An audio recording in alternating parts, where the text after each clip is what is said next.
Illusion shattered! It's been getting quite busy.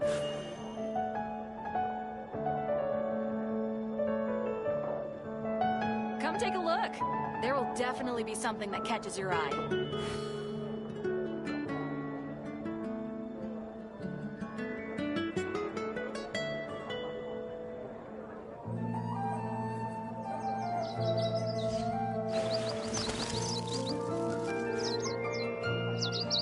Today's recommendation is the steak.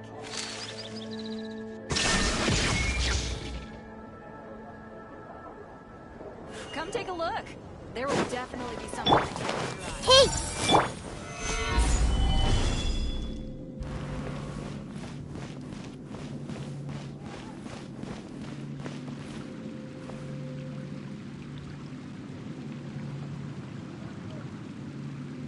Today's recommendation is the steak.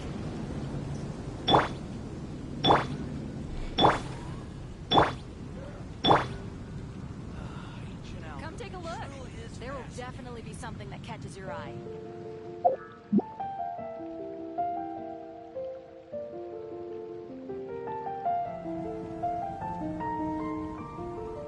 Welcome. How can I help you? It's been getting quite busy recently.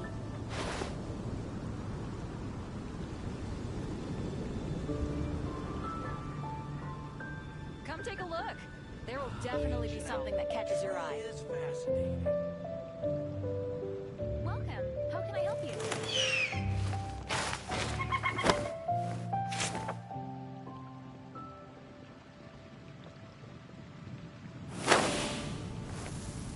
Today's recommendation is the steak.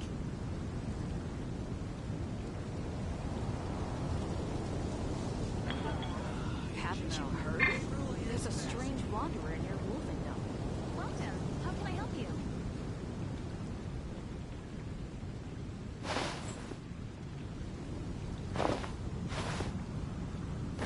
It's been getting quite busy recently.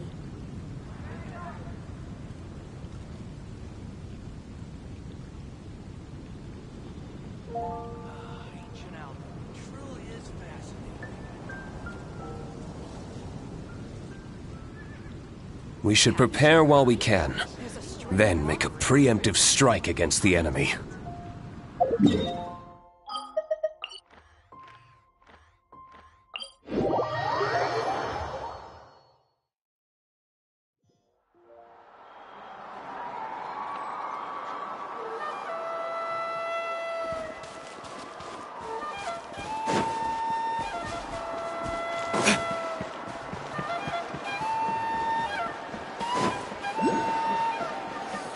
What about those music records you mentioned earlier?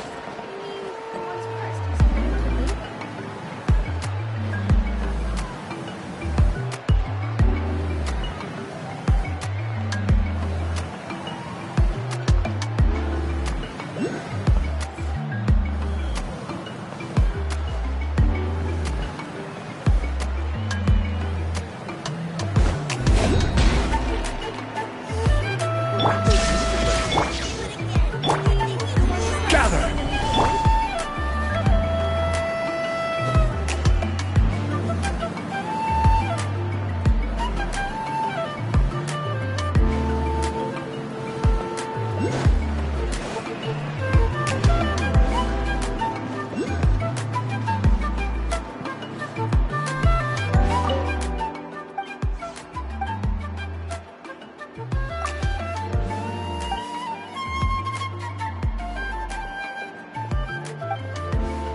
nothing bad happened to Master Chevin.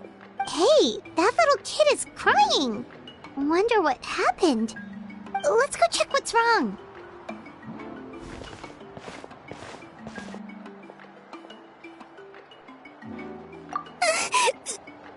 Master Chevin, she went to gather volcanic crystals, but she's still not back yet. I told the guards, but they said they don't have people to spare.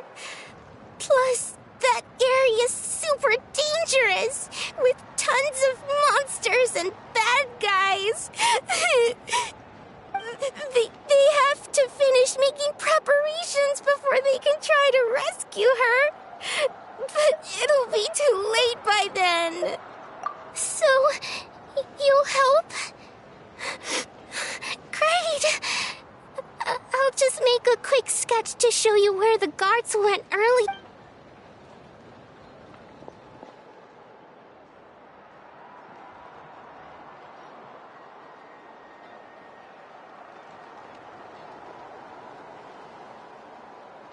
They said Master Chevin might have stopped around here. She might have been forced to go near the shadow pen. If that's the case, then...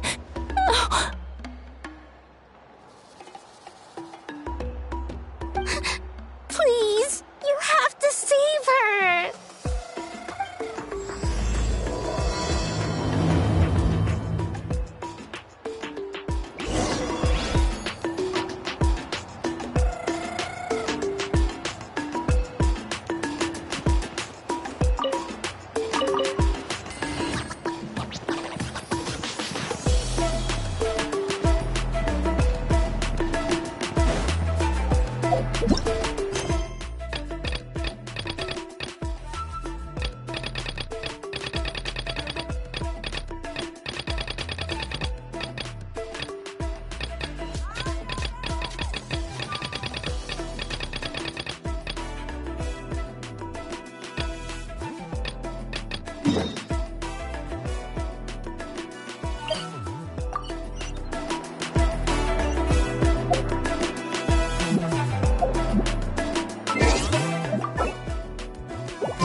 Come on!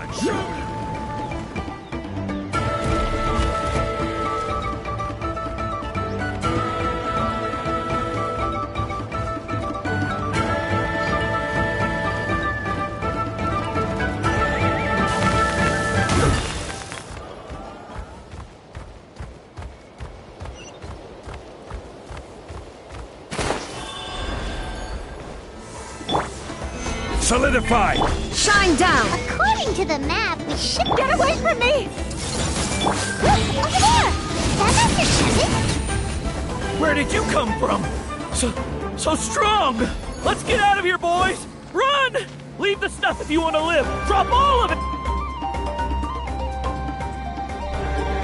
Well, they didn't put up much of a fight.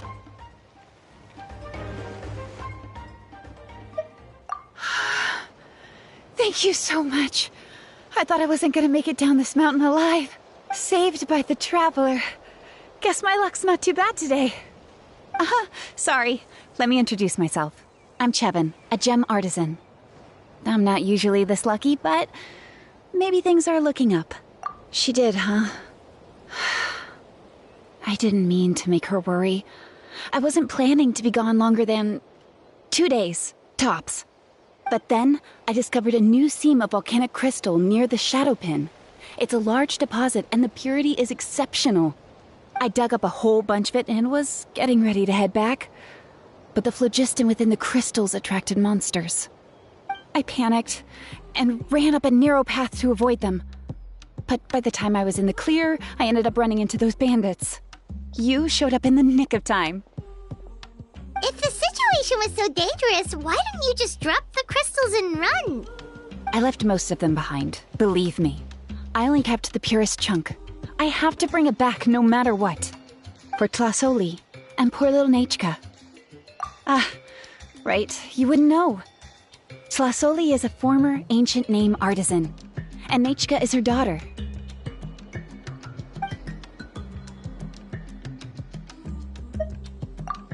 Oh, you know Shilonen? Try mentioning that name in front of Tlasoli. She could sing Shilonen's praises forever. The foremost expert in ancient names, the future of our tribe, the finest artisan in that land.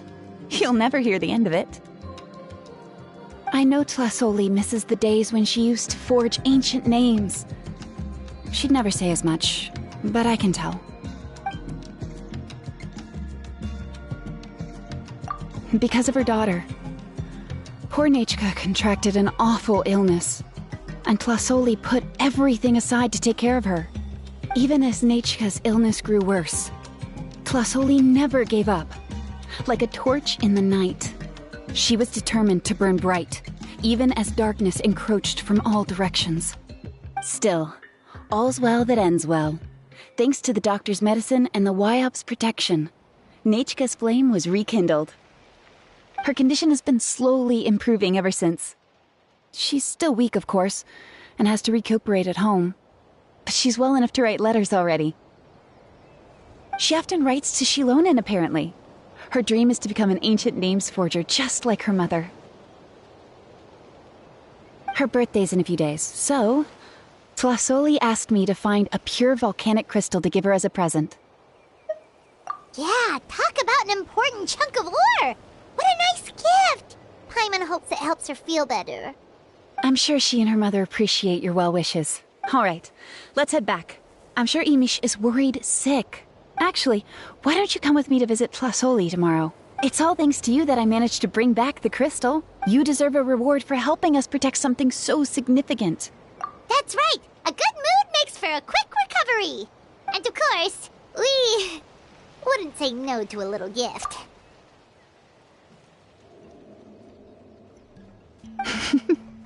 Don't worry, something tells me you'll like this one. But I'll let Tlasoli tell you what it is herself.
You're early.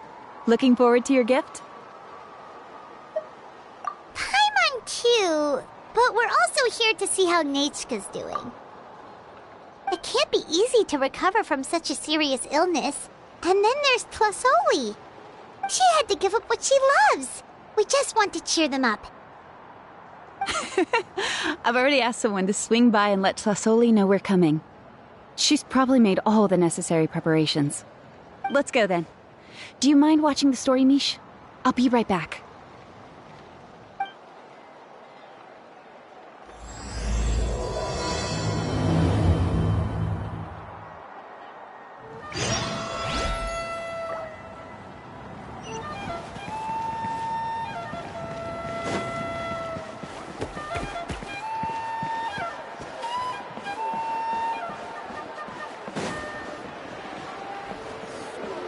Those music records you mentioned earlier.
Gather!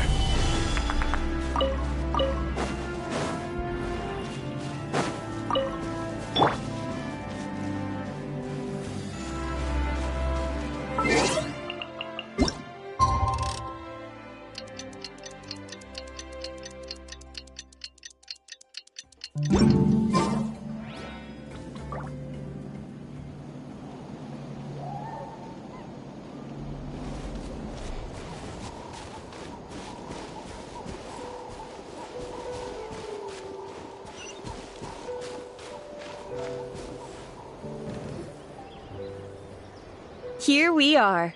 Nice house, right? Give me a sec, I'll go knock. Tlasoli! Open up! They're here!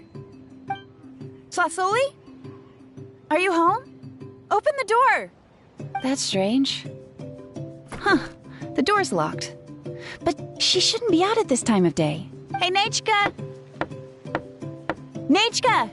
It's me, Chevin! Open up, please! What if something happened to the two of them? What if Nechka got worse again? Let's not overthink things. They were doing just fine the last time I was here. Nechka was sleeping soundly in her room. Still, I told Tlasoli we were coming. Maybe she had to take Nechka out to get some medicine. Hey, what's that over there? Looks like a Tapetlosaur nest. That's right. Tlasoli has a Tapetlosaur companion. If I remember right, its name is Iengu? When she was still in the forging business, she'd often have Iengu help with some digging work.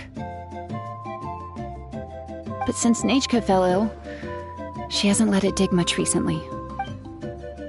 Wait a minute. What the... This place is a mess! Iengu's nowhere to be seen either. Oh, look at all these broken boxes. Something terrible must have happened.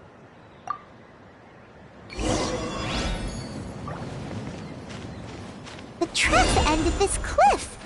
Could the Tapetlosaur have climbed up the mountain? Let's head up there and see.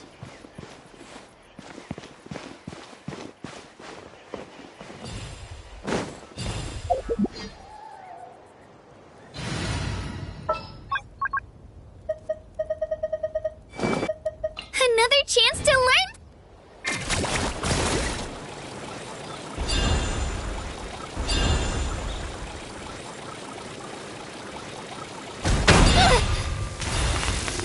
Sorry, I pushed myself too hard.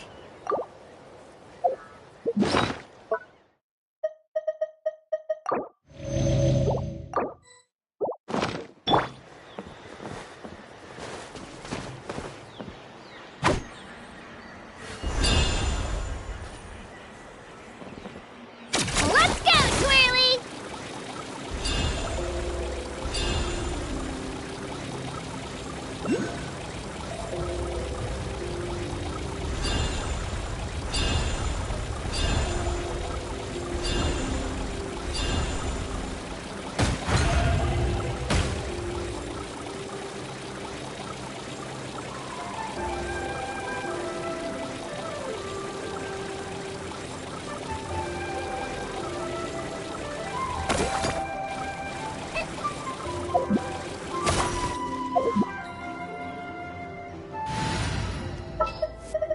Let's finish this, swiftly.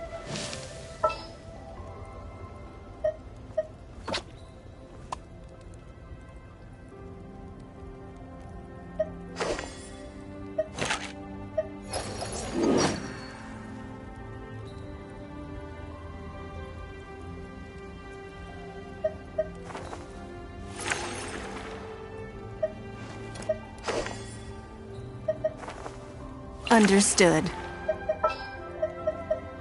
Company, fall in!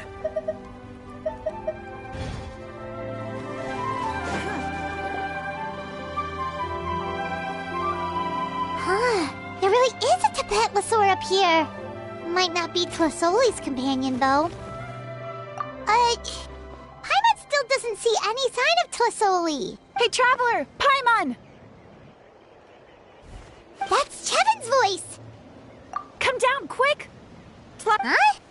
We just got up here and Tlasoli's back already? What a coincidence. Why is the Tapetlosaur coming along? Whoa, hey, don't run, you'll hit us!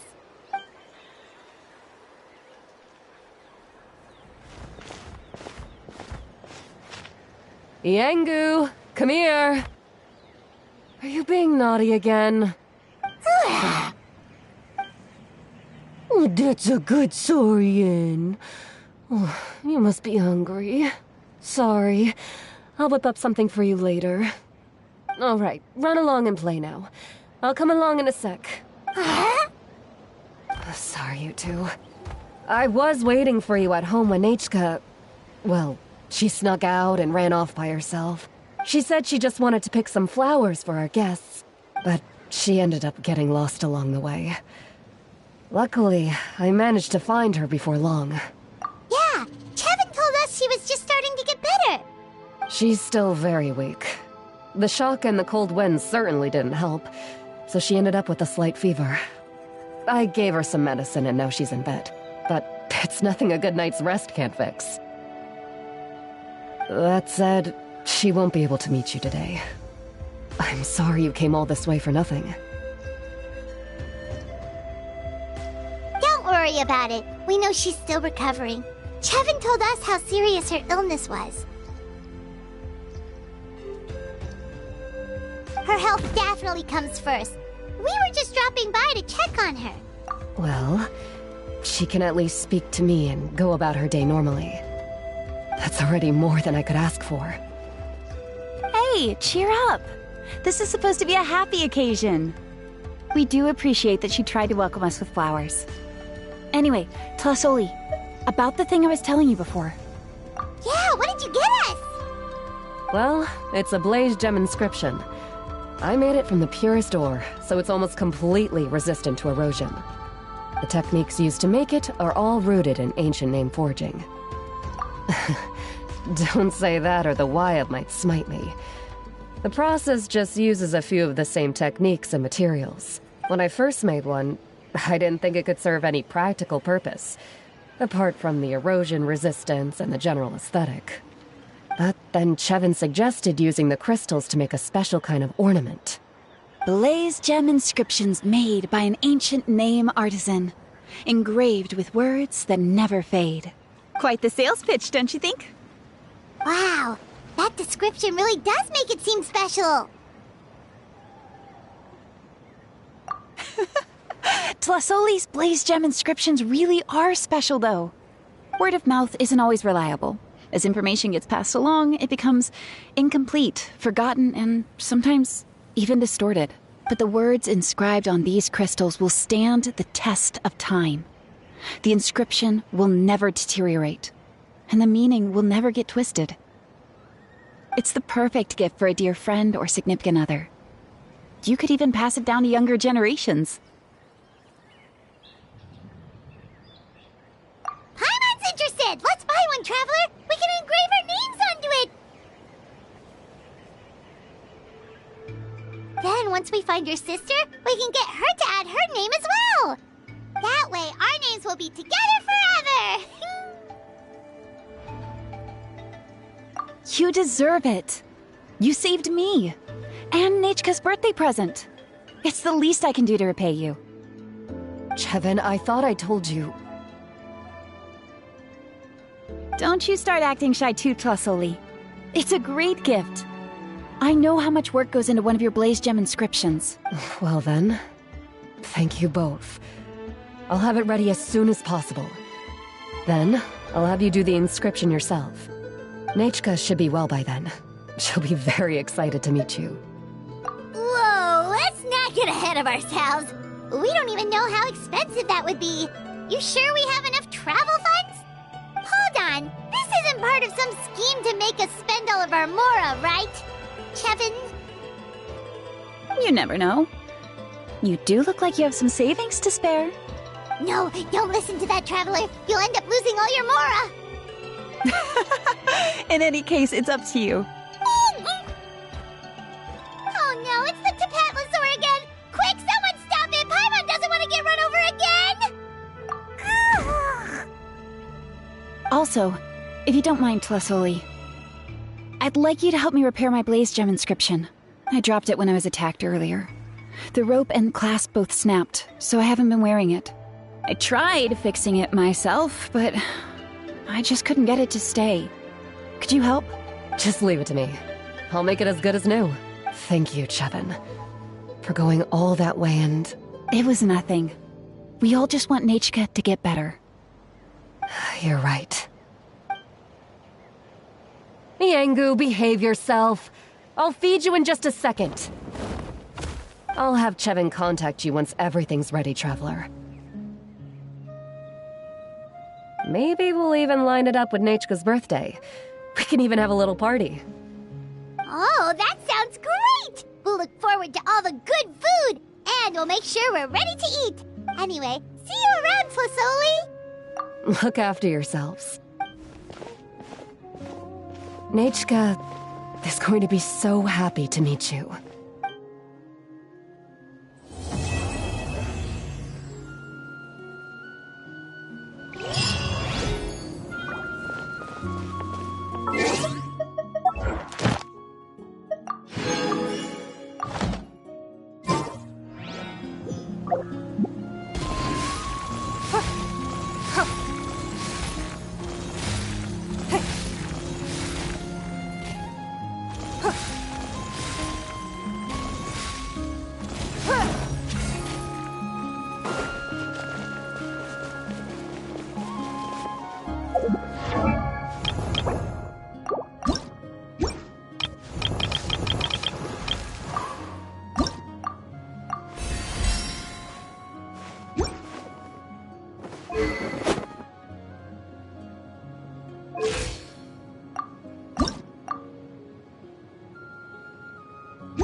It's been several days now.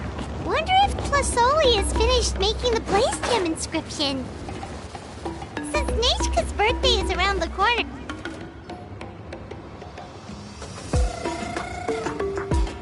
Shilonen, good thing you're here. I'm wondering if I can... Oh, the shelf on the left, second row down, first X on the right. That one's yours. And the garden hoe belongs to Ignal, and the hammer is Pakal's, so make sure you take the one that's yours. I haven't even said why I'm here. But looks like you're about to head out for a break. Yes, but I am going to take it right here. The temperature is just perfect today. Really? But doesn't it feel a lot hotter than usual? I really don't want to stay out in this heat. Exactly. In hot weather like this, customers don't tend to stick around and talk when they're coming to place orders or pick up the goods. I see. Oh, here comes another customer. I'll just leave you to it then, and pick up my axe.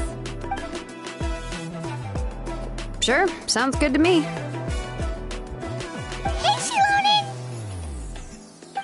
Oh, Traveler, Paimon! We meet again. Oh, you two seem to be in good spirits. How's your Pilgrim's Chronicle been? Run into any issues? Oh, good. It was also my first time receiving a Pilgrim's Chronicle, even though I've already turned it over to you. There are still a lot of things that could go wrong, so I wasn't sure if there'd be any issues. Huh? So, what are the chances that something might still go wrong? Well, less than the chances of Mualani accidentally falling off a spirit way, I'd say. Oh, well, that definitely would never happen. I found the axe, Shilonen. Thanks a lot. By the way, Nitchka's birthday's coming up real soon. Are you planning to visit her? I've prepared a gift, and was just getting ready to take it to her. You're not planning on giving the kid a full set of pliers again, are you? Or, let me guess, woodworking tools? Oh, yeah, I make these myself, and it's a lot of work. But if you like a set, I can make some time and forge one for you. Great! We often camp out in the wild, but a set of Shilonen's tools would make pitching a tent and starting a bonfire a whole lot easier. Well, still, I won't be giving Nichka any tools this year. She wrote me a letter saying that she'd like a copy of Tequila the Brave. The book is not what you call a bestseller, but luckily, I have a few copies in my collection. They were really old editions that were published a long time ago, but they should still be readable. Children her age love fairy tales. The last time I was at Tasoli's, I even brought Nechka... Huh. Wait. What did I bring her again? It must have been her favorite thing, but, why can't I remember it anymore? Oh, it is quite hot today. Seems you're about to pass out from the heat. Do you even remember your own name? My memory can't be this bad. It's just these last few days. I've been forgetting things for some odd reason. Well, in that case, why don't you use the Blaze Gem inscription you have as a memo to engrave some important things to remember? After all, that inscription will never wear out, and it's easy to carry. I'd say that's quite a fitting use for it. You do have a point, but my inscription is almost already full. No, I engraved some wishes on my Blaze Gem inscription. You know, just some dreams that I have for the future and things I'd like to accomplish one day. Even though Tasoli has said that from an aesthetic point of view, it would be best for people to keep their inscription short, this Blaze Gem inscription was still made by a name engraver, the forger of ancient names themselves. Everyone thinks that the inscription she made might have some wondrous powers. So, many people who bought Blaze Gem inscriptions engraved their wishes and dreams on them, in hopes that they would come true. Sounds kinda like a wish granter. But if you do that, won't everyone be able to see your wishes and dreams? Don't worry. We usually ask Tasoli to add the inscriptions for us. She has a unique method of engraving. With her method, the light must be at a certain angle in order to see the text. Without the right angle of lighting, the Blaze Gem inscription will just look like a pretty stone. That's true. In the end, a Blaze Gem inscription is essentially just a piece of rock. It doesn't have the power to grant people's wishes.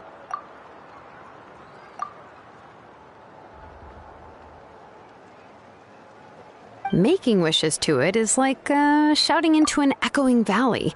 The only one who will answer is yourself. But using it as a journal for your wishes is also fine. Carrying them with you and taking a look from time to time can be a good source of encouragement. Well, as long as you don't suddenly change your mind and want to take your wishes back, that is. These things are extremely durable. It would take a lot of effort to change the words.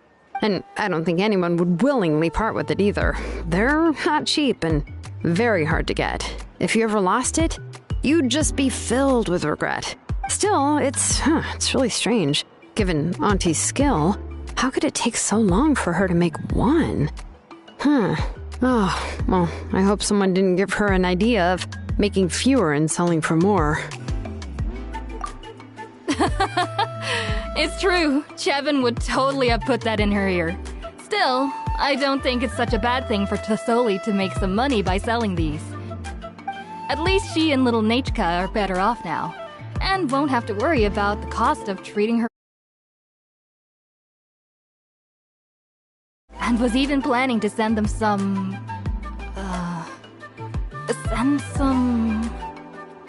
Huh? What was I planning to send to Nachka again? This memory of mine.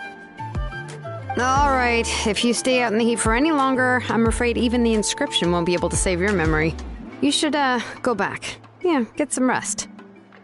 Right. Right. Please give my regards to Tlasoli and Nachka. What's going on? Maybe I should go talk to Ernly to get some medicine. So you'll be going to Nachka's birthday party too, Shilonen? Oh, perfect! Then let's go together! Oh, yeah, sure, but I didn't expect you to know Tlasoli too. She hasn't been coming to the tribe much lately, so how did you get a chance to talk with her?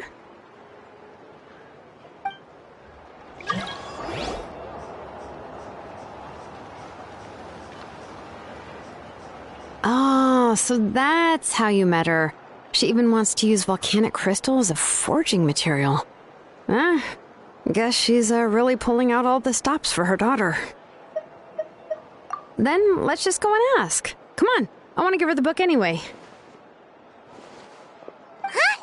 Wait a second, aren't birthday gifts supposed to be a surprise? If we ask Nachka, then she'll know what gift we'll be getting her. And that would ruin the surprise.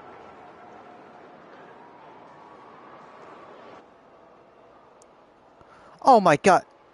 But if you don't ask her, freaking then how will PlayStation. you know what kind of present It she set would my like? mic on mute when I started broadcasting. What the hell?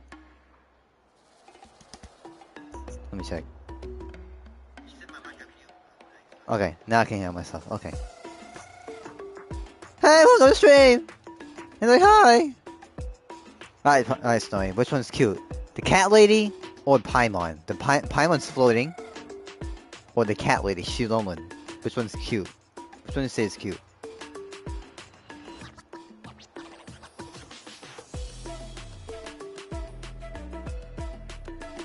Here's another idea. Perhaps you can also give her a storybook based on what she wrote in her letter. That might be a good option. I wonder what Tony's reaction would be. He'd be like, Should I give it a little more thought? If we all give her books, it might seem like we didn't put much effort into it. Shilonen, have you really never asked her what she would like the most? Yeah, that's her name, Shilonen. There must be something else she'd like besides books. Unfortunately, no. Nichika's illness has kept flaring up over the past few years. Huh? Apparently, she couldn't do anything during that time other than rest in bed. She didn't even have the strength to talk to anyone. It wasn't until recently that she started to recover from her illness and regained strength to write letters to others. Anyway, there's no need to overthink it. Worst case scenario, I can split the book into 2 volumes and we can each give her one.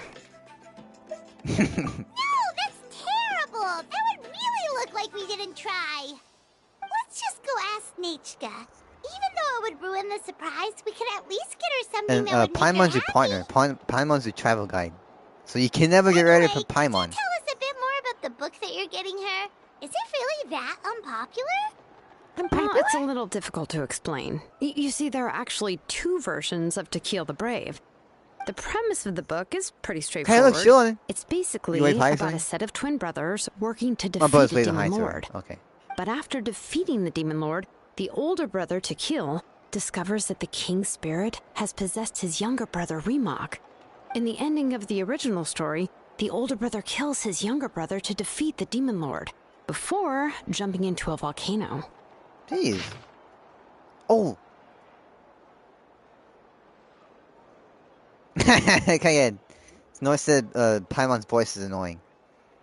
I remember there was one line that was super well, better popular get used to it time. now, if you're gonna play Genshin. I still remember right. After being possessed by the goddess Coatlicue, Remok said, "I do not wish to see your blood be reduced to ash, but I have seen the light of your heart and spirit. Remember my name, brother. As long as you remember me, I will never have left." Huh.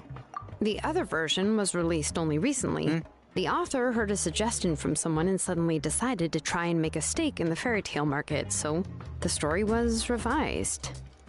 In the revised version, the brothers killed the demon lord together and both survived. According to the author, this gave the story a happy ever after kind of ending.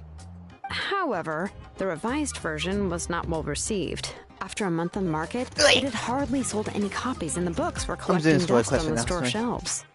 The store owners desperately tried to get rid of the book, and have resorted to all sorts of promotions and discounts to sell it. Even now, the only edition of To Kill the Brave you can find in the market is the newer one. What do you think of the music older right now? edition is nearly impossible to find. Anyway, I couldn't bring myself to give such a poorly rated book to Nichika, so I spent a few days looking and managed to find a few copies of the old edition in the warehouse. I picked out a copy that looked relatively new and wrapped it up as a present for Nichika. If you're interested, I can give you this extra copy to read. The pages are pretty old though, so please be gentle with it. Yeah, this is Natlan music. Oh, and here's a copy of the newer edition too. They gave me a free copy when I went to buy some chocolatl. So that's how they're trying to sell off the book. Could it really be that bad? Even Paimon's curious now. Let's get going. Celestoli lives pretty far from the tribe, so it'll take us some time to get there.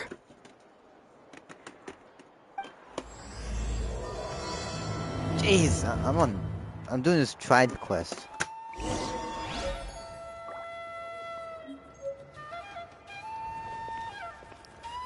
So, this is Ningguang. I am Ningguang. Hey, look, it's Ningguang. Oh my god. Yeah, she's a rich, bad bitch.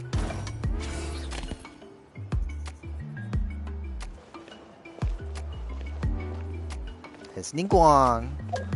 Hi Ningguang, how you doing? I am Ningguang. Tianxin of Qixing. You wish to trade? You be my personal bodyguard, and I will show you how to get ahead in Liyue. Sningguang. Okay. Oh, we got mail. Oh, it's a character's birthday today.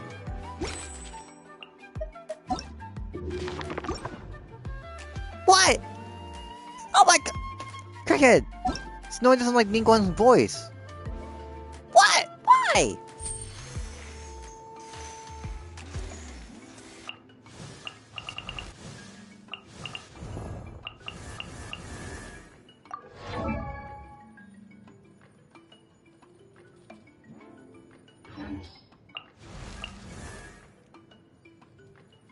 Well, Snowy, there's your character.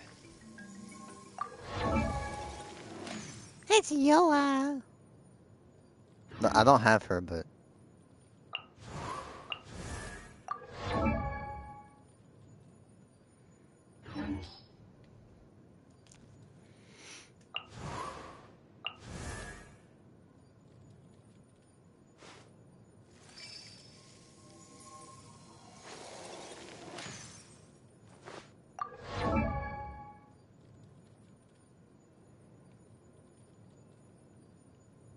Yep, and this is gonna be Indy. This is Indy's character.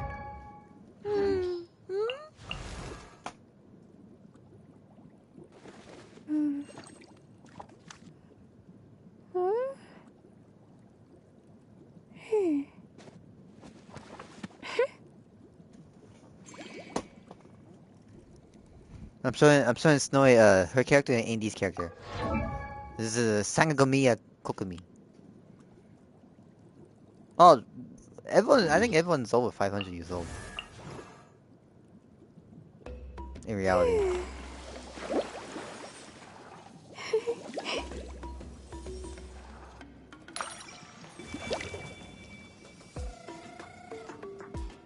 She's like 19 or something, I don't know.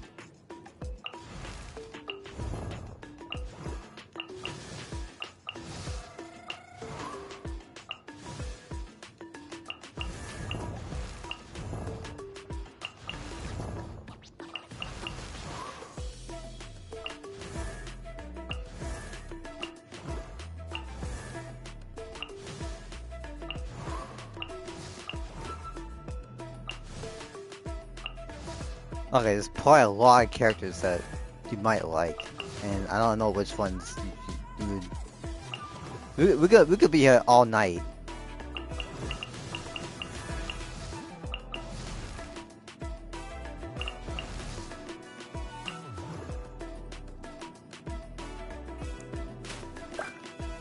Wait, what guy?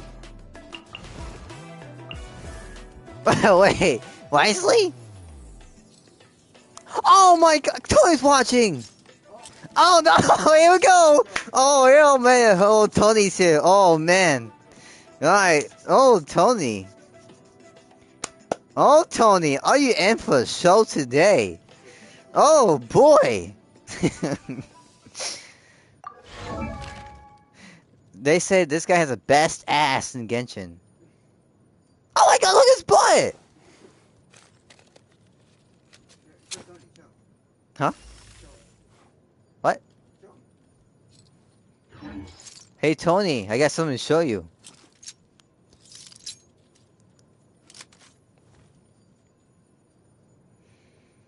Oh my god, Tony just said, play Fortnite! Oh my god, he's like, play Fortnite, play Fortnite! Hey Tony, what do you think of this chick?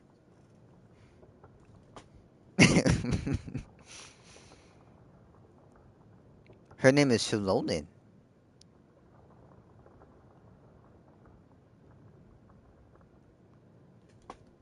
Wait for Tony's reaction.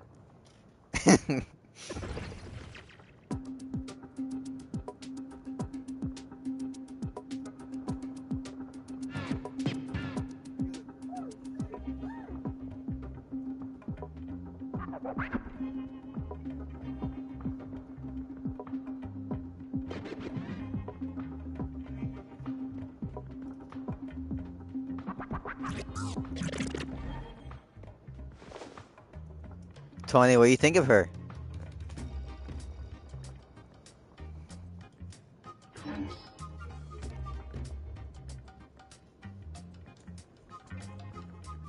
He's not saying that. He must be speechless.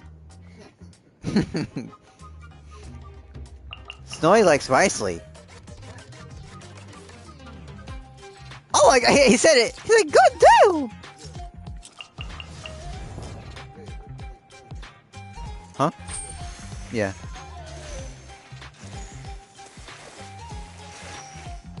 Huh? Oh my god! Tony's being down bad! He said something I can't say. Oh my god! Tony!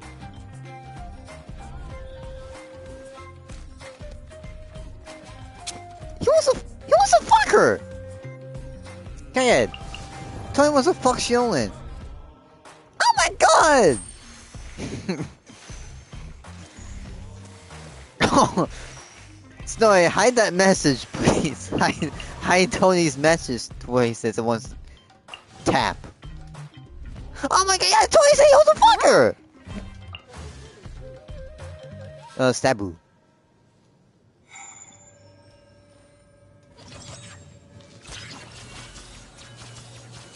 Oh my god! Tony's like, let me tap, please! Oh my god! Wait, Tony, I have a better one for you. Hold on.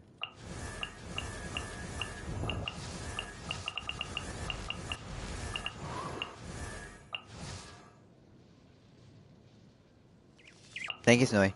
Anyway,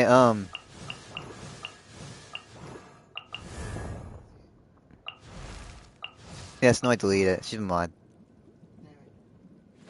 You wanna be a mod, Kaya? It's Stabu! S-T-A-B-B-O-O.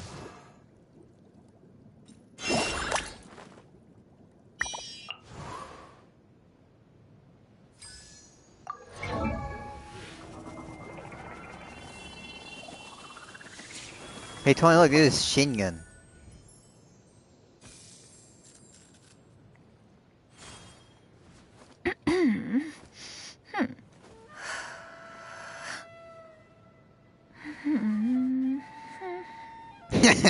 Tony's be like, wow, damn!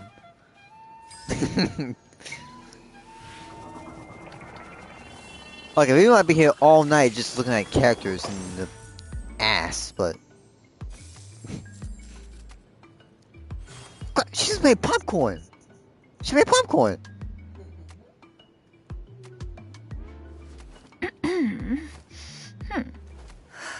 Tony, look! Hey, what do you think of this character, Snowy?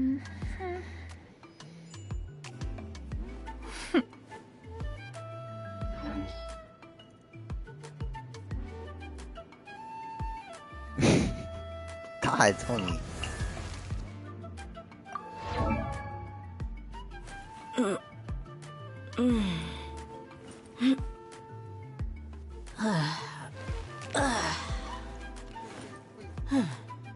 Huh? Tony, are you speechless? Hey, Snowy, what do you think of these characters so far?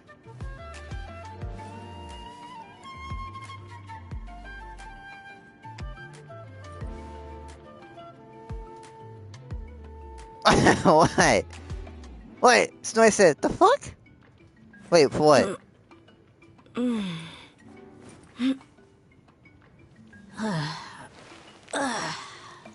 Day has a badass bitch. Yeah, come again. He's a badass bitch.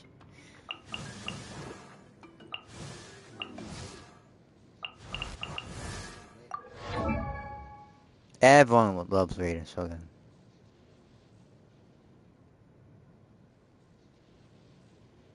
Snowy, what do you think of this one? The Raiden Shogun.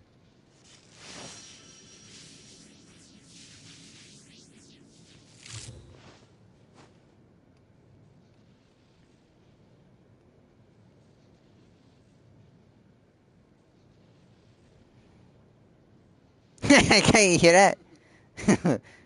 It's an anime game. It's expected. Why do you make sussy noises?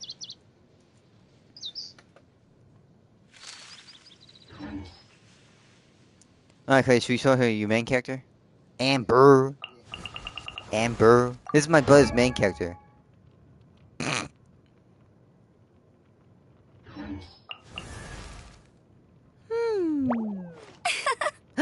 Bunny, can you like?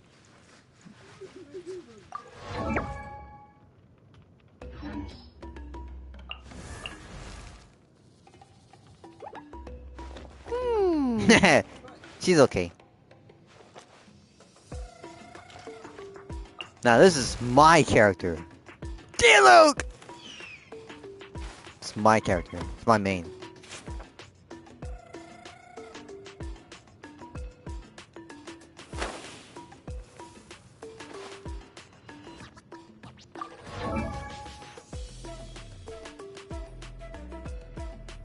This is a cosplay outfit I want to get, by the way.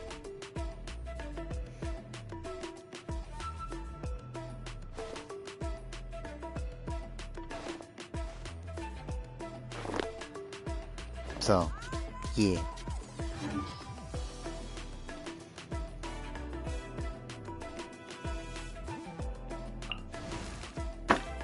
Well, this one. Dodoko? Dodoko, where are you? This one's is kind. I kind of do have long hair. These bombs, so heavy. This is Klee. She likes Klee! Except she likes bombs, so you want to be careful with her. She leveled an entire mountain by herself. Big mountain. She demolished the whole mountain by herself. Dodoko, where are you? It's not like my name is Klee.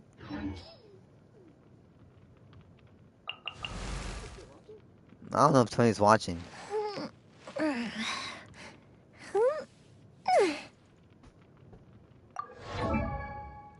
This is your Mia. She likes fireworks.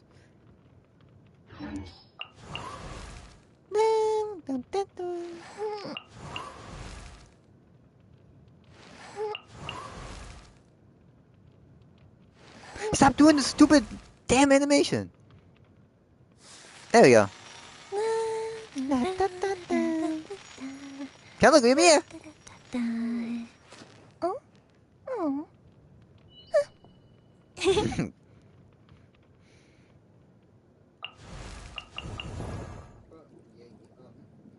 Oh, Yelon? Bad bitch. Badass bitch.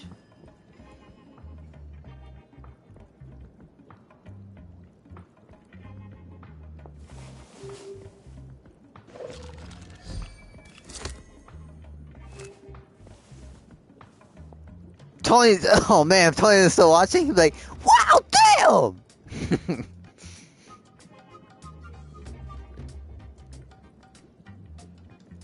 What? Oh no! Eh? Oh, I think she'll like Miko. She's gonna boop us.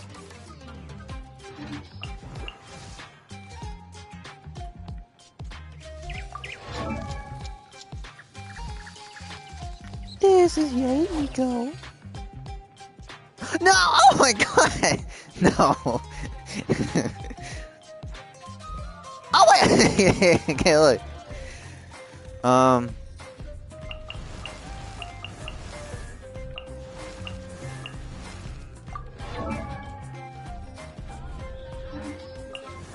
Hu Tao is Hu Tao. Huh?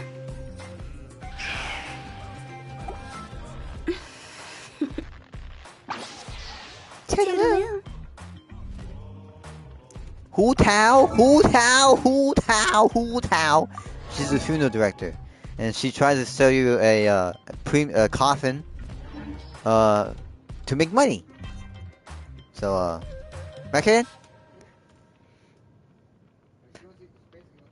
Yeah, she basically wants you to die. Silly churl, Billy churl, silly Billy, hilly churl. Ooh, spooky! This whole stream is gonna be just me showing characters, isn't it?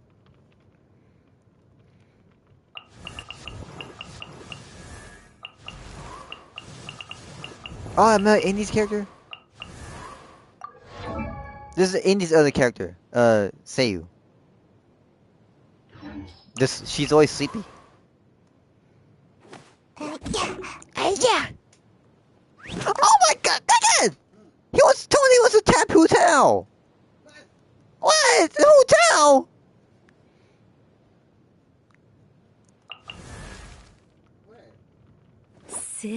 Snowy, don't delete it. Don't delete the message. My brother wants to see it. The message. Oh, can I filter all messages? Do you see it, Kyan? Tony!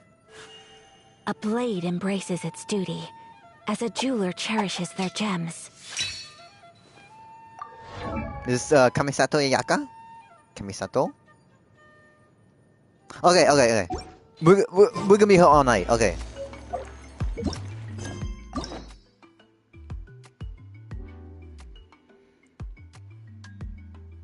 You can filter messages in the chat. Either shows top messages or all messages. Oh my! Look at what he said! Tony! Oh my god! Oh my god, Tony. Okay. Choose any character. And we're gonna do a quest about them. Okay?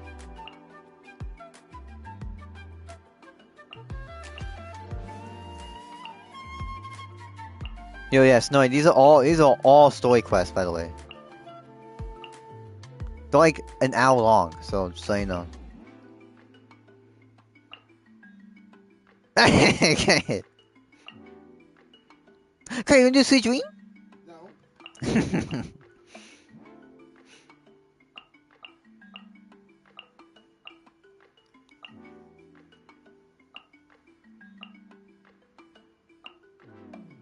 Hey, Greg.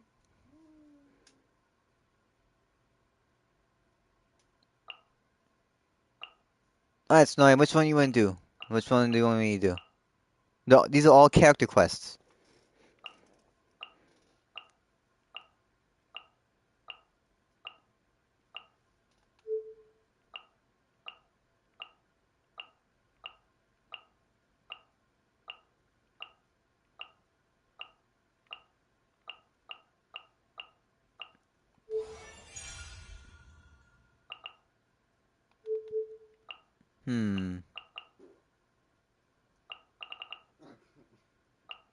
Which one should we do, Kagan? I don't know if he's still watching. Tony, which character quest do you want me to do?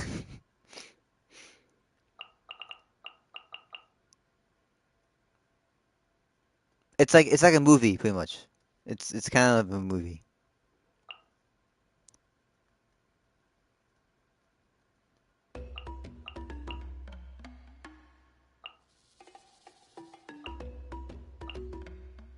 Story probably want me to do Riceley.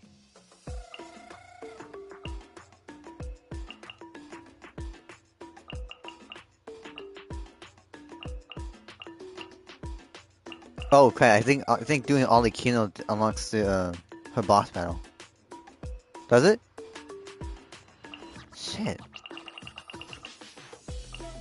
Okay.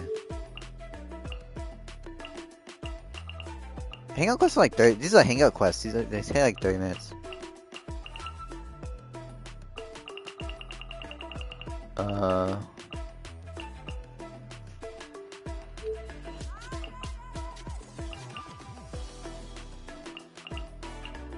If I do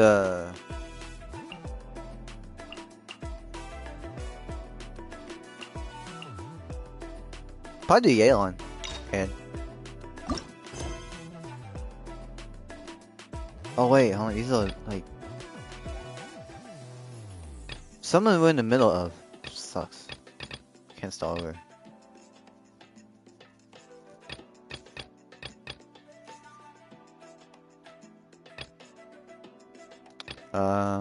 Okay. Well, let's do a Yelan.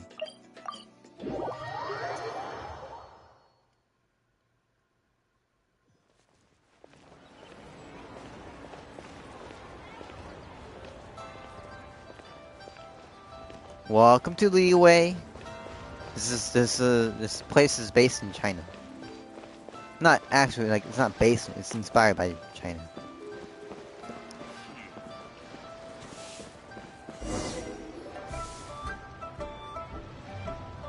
Uncle Tien, we're here to chat with you.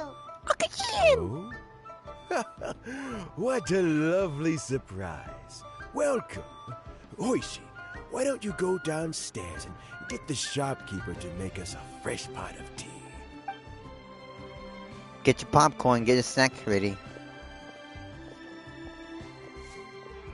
I heard that you've been traveling all over the place recently. I would very much like to hear your adventure stories. Hoishin told you, didn't she? Don't worry, I'm quite all right. It's just the years gradually catching up with me. As I grow older, I'm starting to find that with many things, though the mind is willing, the flesh is weak. Especially recently, I've noticed a rather drastic drop in my energy levels. I am still very much in good standing as the Tianshu today. Nevertheless, I wish to pass on the position before my mental acuity begins to decline beyond redemption. How difficult is it to transfer the Tianshu position? Oh, well, you see, the Tianshu is a rather unique position among the Liyue Qixing. Historically speaking, the Tianshu rarely appears in public.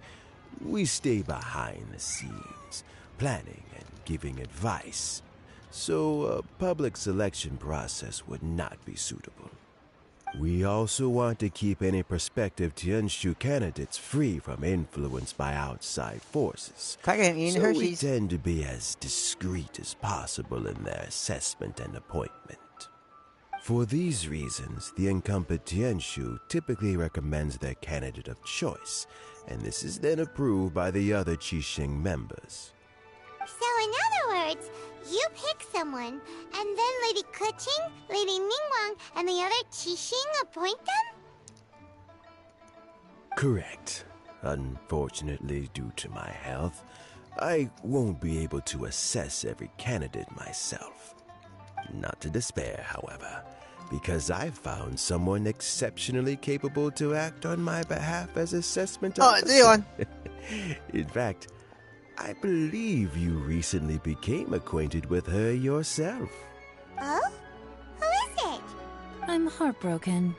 I thought it might take you a little longer than this to forget all about me. Hey, Leon! Jackpot. Uncle Tien here asked me to assess 3 candidates for him. Fancy joining me? You'll be among the first to get to know the next Tianshu. Might be a good opportunity for you. What do you think? Paimon thinks so too. It can't be a bad thing to be on good terms with the new Qixing, right? Alright then. Hey, Yelan! How you doing? Hi! Though, I gotta say, Uncle Tien, you say you're into behind-the-scenes planning? My work's of the covert variety, too. Don't you think I might make a good Tianshu? Huh? Yelan, you want to be the next Tianshu? I'm not opposed to the idea. Oh my god! But I suspect Ningguang wouldn't let you go very easily doesn't like after Yelan. how long you've been working together. Oh, no. So, how about this? If your Is it her voice? investigation reveals that Her none outfit? of the other candidates are qualified for the position, I'll recommend you for the job. Deal. Well, you guys take your time.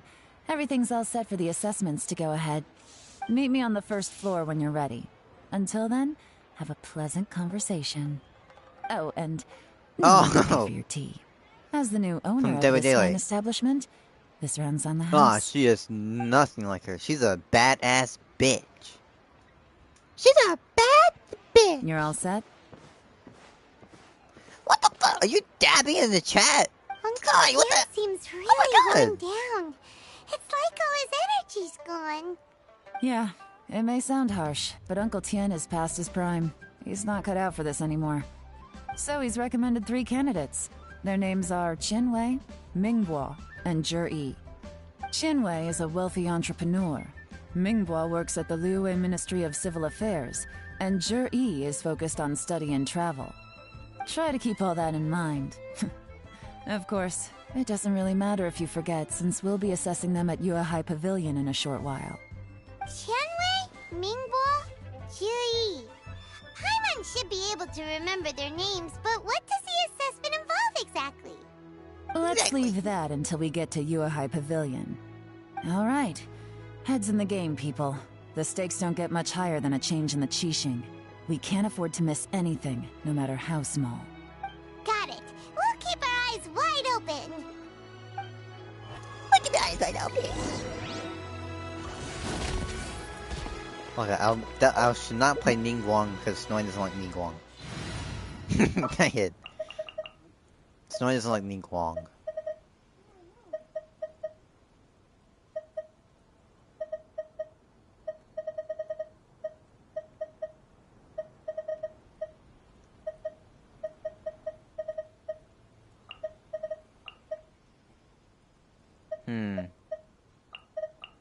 Let the wind lead.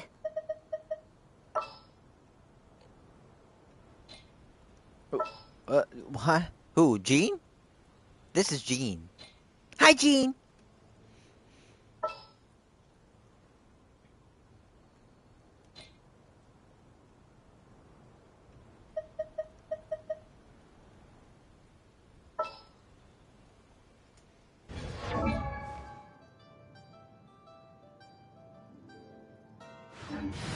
Oh, you mean... It's time to pull the trigger. You mean this one?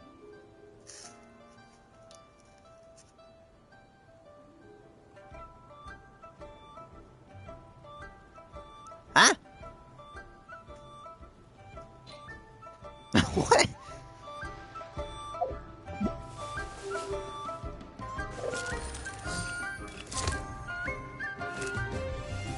Yeah, the yellow one's awesome.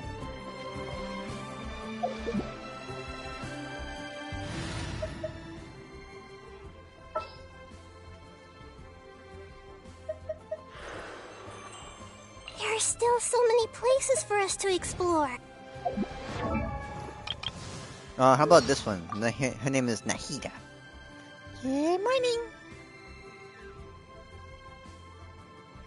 Nice to meet you. I've actually been watching you for a long time already. My name's Nahida. I might look like a child, but don't be fooled. I understand this world much better than any grown-up. So, can we trade knowledge? I want to hear all about your travel stories. So, what would you like to know in return? Yeah, Nahida is not a child, she's actually a goddess. She is 500... Exactly, well, 501 years old. She just had her birthday in the game. So she is 501 years old. She's what you call an Archon. Yeah, she's over 500 years old.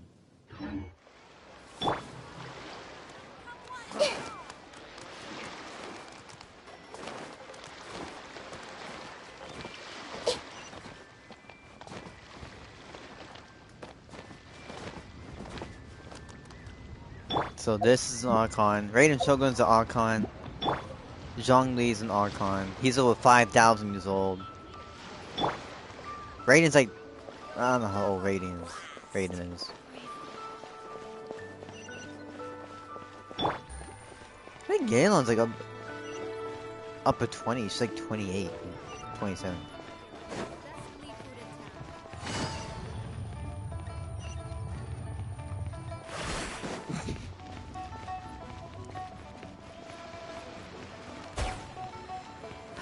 Indy's here!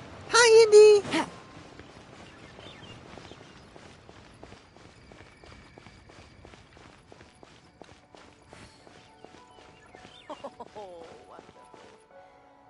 What? Oh my god. This is a peaceful neighborhood. Oh crap. Oops, hold on. Wait, I'm having technical difficulties.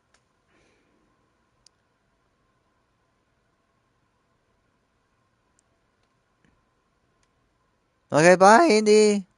Hold on. Okay, I'm good. This is a peaceful neighborhood. My legs are getting sore. What is wrong with this assessment officer? This is a huge occasion and I don't even get a chair. I've dealt with all kinds of people in my time, but never have I been made to stand while I'm waiting for an appointment. Oh, yes, I mean, kinda do. I think it's fine. That's called being complacent. If Why? you're happy to just accept the way things are, you'll never be able to change anything in the future. Oh, come on. That's just... Is that now final? you're just being unreasonable. Okay, bye, Indy, bye. You two. Have a good Let's not get night. into a big argument You over know you this. can watch the stream. It's not worth it. Qianwei, that was a bit uncalled for. And Mingbo, cut him some slack. We've all been standing around for a while. It's natural to be getting irritable.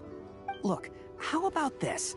There's no rule saying we're obliged to stand up while we wait. So Alright, why Indy, don't you we be back borrow later. some Okay, chairs bye. from the Have a guild good night. nearby? Okay, bye. See you later. Fine. They're not the best quality chairs, to be sure. But under the circumstances, it would be better than nothing. It looks like all 3 candidates have arrived.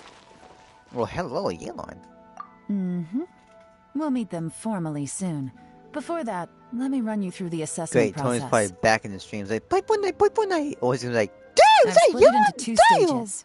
Current affairs and planning, and face-to-face interview. In the first stage, candidates are required to submit a manifesto for Liyue's development. In the second stage, we will ask them some questions in person. Writing a manifesto takes Wish time, Tales of Tobacco so I watched that informed live them of stream. this requirement in advance. These are the reports they submitted. Wow, one of them is really thick. It's also worth mentioning a stipulation I gave them. Whoever is appointed as the new Tianshu will be expected to implement their plan as put forward in their manifesto.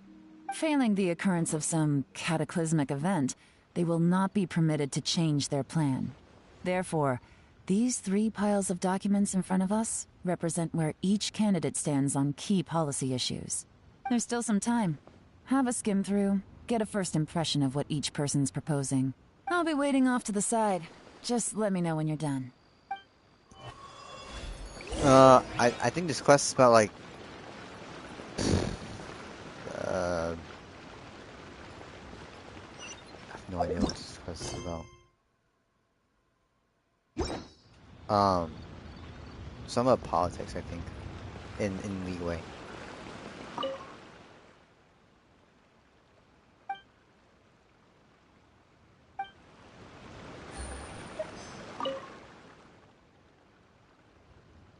Yep, this is politics in fucking Leeway in Genshin. What the hell?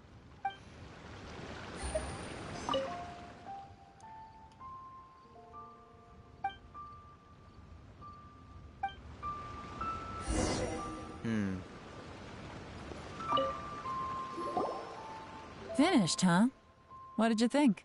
Everyone took it very seriously. Of course they did. They have the chance to be picked as the new Tianshu, so you can bet they're putting their best foot forward. And keep in mind, whoever gets in has to execute their plan as written. Nobody wants to have any regrets. That's for me to know and you to find out. We can talk more after the interview. Are these like running? Is We'll this see like the a? candidates now. Let's do one at a time. Start with Chenwei. It's like kind of Yes, like ma'am. running for Senate in the city. There you go. I'll put it that way. Yeah. Oh? So you two are the assessment officers, are you? I had assumed that given the great import of this situation, Lady Ningguang would perhaps be assessing us in person. I certainly hadn't imagined I'd be seeing two entirely unfamiliar faces. I trust you've read through my manifesto? I'd be more than happy to clarify any details you found difficult to grasp. It was written with an expert audience in mind, after all. Mind your tone, mister. Relax. It wasn't intended as a personal slight against anyone in particular. Ooh. I was simply stating a fact. Oh. Cloud Retainer? You know this Adeptus? Oh, yes, I remember now. You must be the traveler that people are constantly talking about. With your sterling reputation, you must have a respectable level of erudition. Perhaps you will be able to understand the concepts I have put forward. Yeah, although I shouldn't get my hopes up.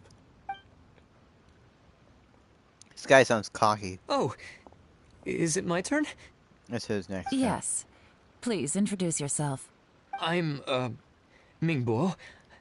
I work in the Ministry of Civil Affairs. I've worked there for, 9 years, 5 months, and 3 days. Damn, In that time, 2,347 I've handled, cases. 2,347 cases. Damn. I have 12 active cases at the moment. They should be concluded in, 16 days? My current work is related to urban planning, and I'm also responsible for, auditing the accounts. To be more precise, there are 3 parts to the accounts, namely... Is it just Paimon, or is he not very good at public speaking? You know what? Let him cook. Let's leave the self-introduction there and move on to some questions. Let the guy cook. Oh, okay. Sorry.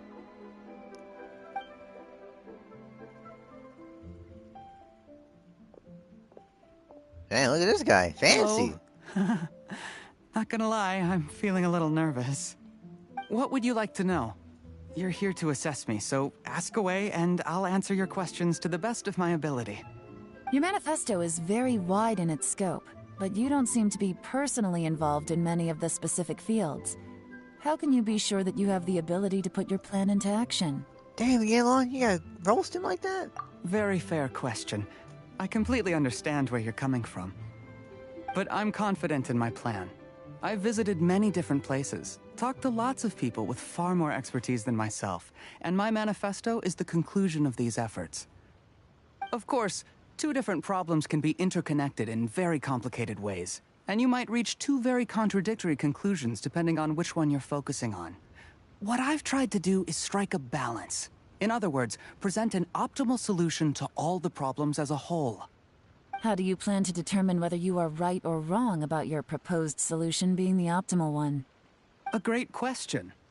Well, I'd start by having my colleagues and the secretaries of the Yuehai Pavilion evaluate any proposals before implementation.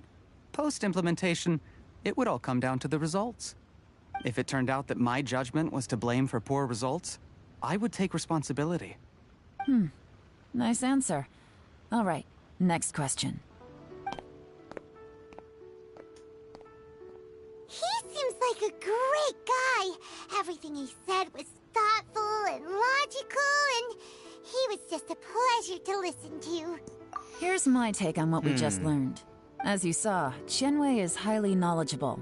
He proposes many excellent ideas in his manifesto which effectively target the big issues. But he is very proud and incredibly stubborn. He doesn't care much about other people's feelings. Mingbo's plan is more thorough and more measured. You can tell he's meticulous in his work, very detail-oriented.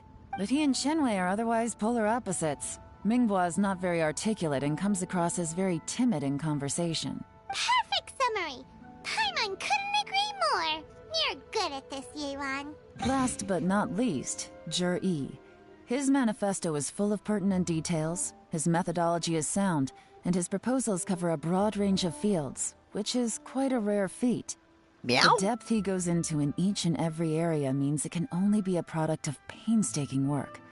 Plus, he is modest and good at dealing with people. But what really interests me is that many of his views happen to coincide with Uncle Tien's. Having someone like Jur-E take the position would certainly put Uncle Tien's mind at rest. Great! We'll see. Let's go back and report to Uncle Tien.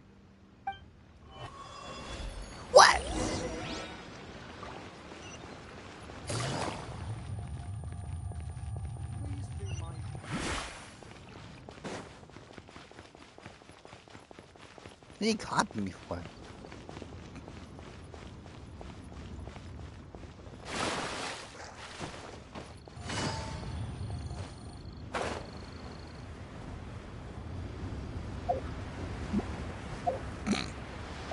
Boo! Scary!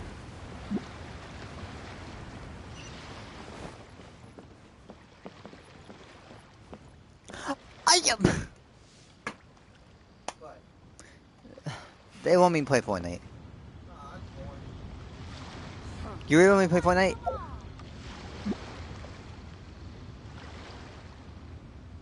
No, for real. You want me to play Fortnite?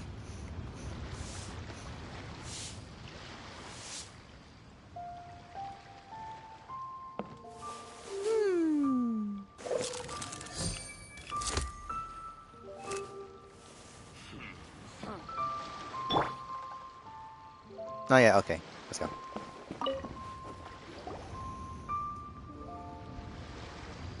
This quest is slow as hell though. I see. Then it's more or less as I anticipated. Alright, then let me ask this. The ideas in Jur-E's manifesto are very similar to your own. Is there any particular reason behind this? Oh, I didn't want to say anything when I gave you the list of candidates, for fear of affecting your judgment. But I can tell you now, those 3 candidates have all studied under me in the past. It's only natural that they share some similarities with me. Snowy said, But Snowy said she heard you went say on to Fortnite's boring. focus on his business, and Ming Guo has always been occupied No, she heard with you his work say at the Ministry of Civil Affairs. Of all of them, Juri was with me for the longest duration. Whoa! So how did you get to know them all, Uncle Tian? Chen Wei was referred to me by an old friend. Ming Guo came to my attention in the course of my work, and as for Juri, that was pure happenstance. We first met while fishing. Gradually, as we got to know each other, we started discussing all sorts of topics. Juri came from a poor family, and his parents died when he was very young. But he was a gifted student and a fast learner. He reminded me of a younger version of myself, so I started out giving him he does fall all the time. He's a whoopee cushion. Fishing, and noticed how quickly he got on. Quite. And now, all of a sudden, he's grown into a mature young man. It's a joy to see, but it also gets one thinking. The young are growing up, and I am growing old. How time flies. No one can escape the cycle of life. I don't know, Uncle Tian. You still seem in pretty good shape to me. You might have another few years of work left in you, don't you think? Oh, you. There's really no need to console me. Having less energy than I used to isn't such a bad thing. It just means I finally have a good reason to retire and spend my days doing what old men like me should be doing. Going fishing whenever I feel like it. Sounds like you sure love fishing, Uncle Tian. Ooh, there's nothing quite Dude, I like actually love fishing fishing. to pass the time. Ooh, and freshly caught fish, they make the most beautiful fish soup with barely any preparation I'm required. hungry just thinking about fish now. Fresh fish soup. Sounds tasty. Doesn't it? Also, some time ago, Juri purchased a very special recipe from an old fisherman. When we've been fishing recently, Juri always brings some extra ingredients he prepared in advance. The addition of these makes the soup taste even more wonderful. That flavor makes for a fond memory. But at my age, who knows how many more chances I have left to taste it again. Ooh, can Paimon come next time too? Paimon really wants to try it. Let's get back to the matter at hand. Uncle Tian, we've reported back. What? You want Do seafood? you have a verdict? Mm-hmm. I appointed you as the assessment officer, and I trust your judgment.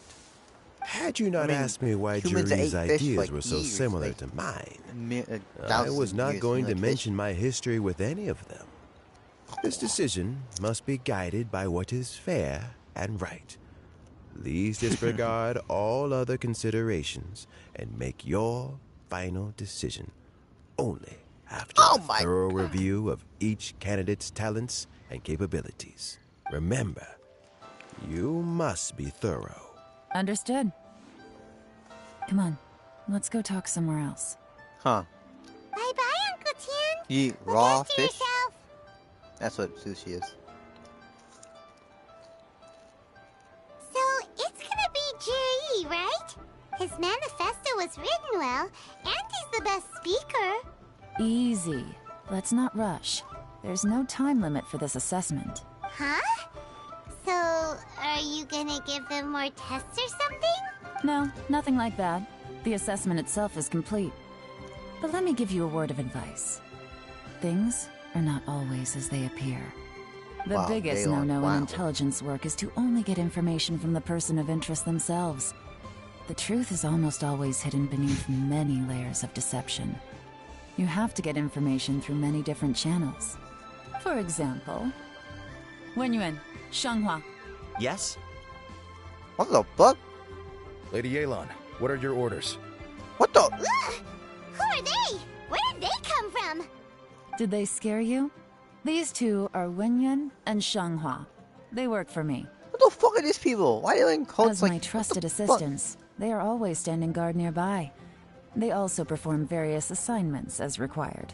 Shanghua is a business expert who gets his information by trading. Wenyuan relies on word of mouth. And there's also Upei, who's not here right now. That meathead must have been out there on sea surveillance for some time now. There's Is he two all right? guys looking for this I lady. seem to remember that he Gaylon. can't swim. Nothing can take that guy down. Certainly not a little wind and waves. Shanghua, visit all the commerce guilds and look into Qianwei's background.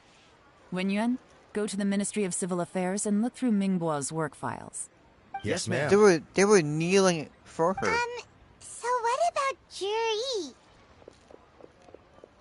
Juri, well, obviously as the most promising candidate, we will be investigating him ourselves. Let's go to the docks first. Lots of people passing through there. You can find out all kinds of things. If we're looking for information, why don't we try talking to Bulai, the owner of Wanyu Boutique? He does business at the North Wharf. Maybe he has some news for us. That's actually not a bad idea. Let's go and ask him.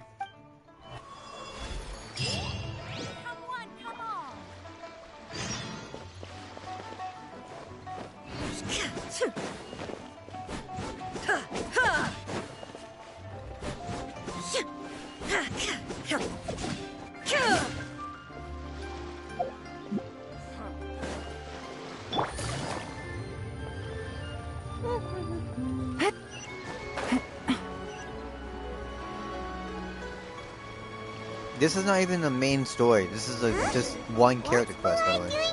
Just one. Kind of crazy, isn't it? Look, your asking price for this batch is just too high. I can't buy in at this price. How am I supposed to turn a profit? Come on, hear me out. I'm telling you, this is the single best batch of Sunsetias ever. You won't find anyone who disputes that. I accidentally dropped one into a well, and even the water turned sweet. Even so... All right. I'll let you in on a little secret. The boss of Second Life also wants to buy from me, but I haven't responded yet. If you won't take him, I'll just have to partner with them instead. And neither of us wants that. Okay, well, when you put it that way, I'll accept your asking price. I'll take all your stock. Don't sell a single one to Second Life. Guys, scam this guy.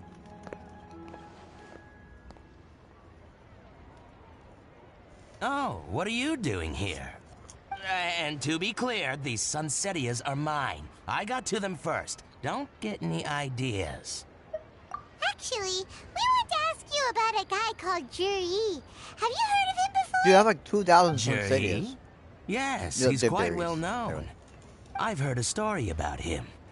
They say he was born into poverty.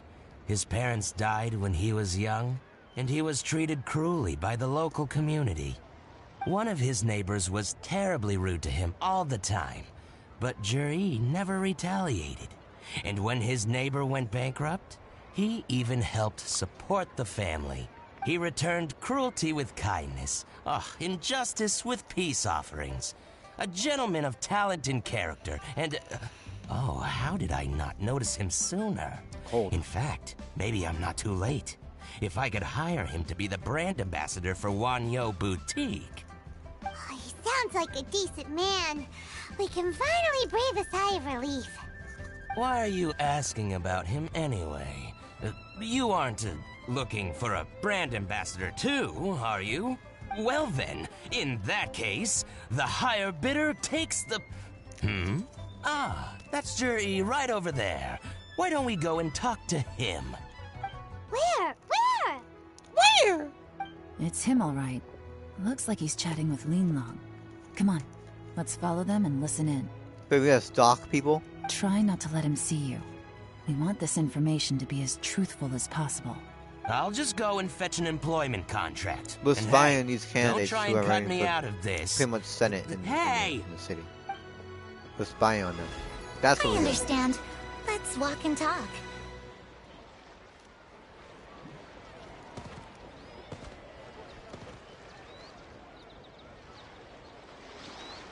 So, you were looking to buy a wineware set? Why is her voice so squeaky? Oh, now I can see that you're a connoisseur, so I won't bother trying to con you. I Yeah, her trust you voice is squeaky understand as our fuck. shop quite well? That's kind of weird. The truth is, an old friend of mine, who likes to have a drink now and then, he fancies himself as a man of culture, but doesn't care for needless extravagance. So I thought I might buy him a set of high-quality fakes. How very thoughtful of you. Leave it to me, then. Come and collect it at Shigu Antiques whenever is convenient.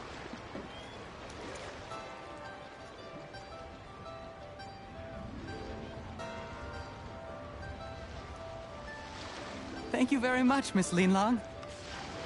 It's my pleasure, Mr. Jerry.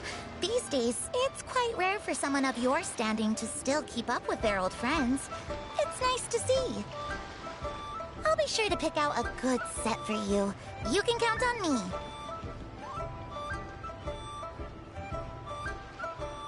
Oh! I almost got caught. What the hell? Jerry seems to get along really well with everyone. Are you satisfied now, Yuan? Seems like everyone thinks Jerry's a great guy. We shouldn't jump to conclusions just yet. Let's go check out the wharf where he usually goes fishing. Do we have to? Wait, you're not just trying to dig up some dirt on Jerry because you want to be Tianshu yourself, are you? Maybe I am. Maybe I'm not.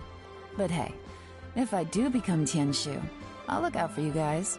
You'll be able to try all the finest food for free. How does that sound? We will? Well, come on! Off to the South Wharf we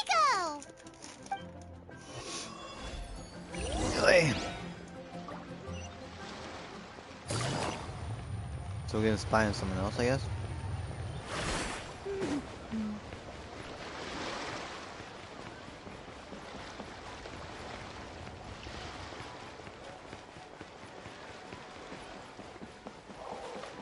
Is everyone having a good night tonight, whoever's watching? Oh shit.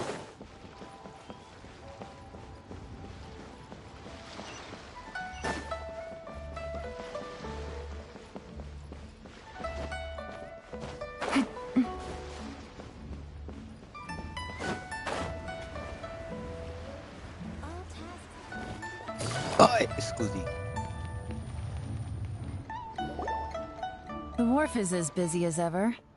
I hear the anglers here sometimes sell their fish to the nearby guess? fishmongers. Let's see what Uncle Soon has to say. You just bored or something?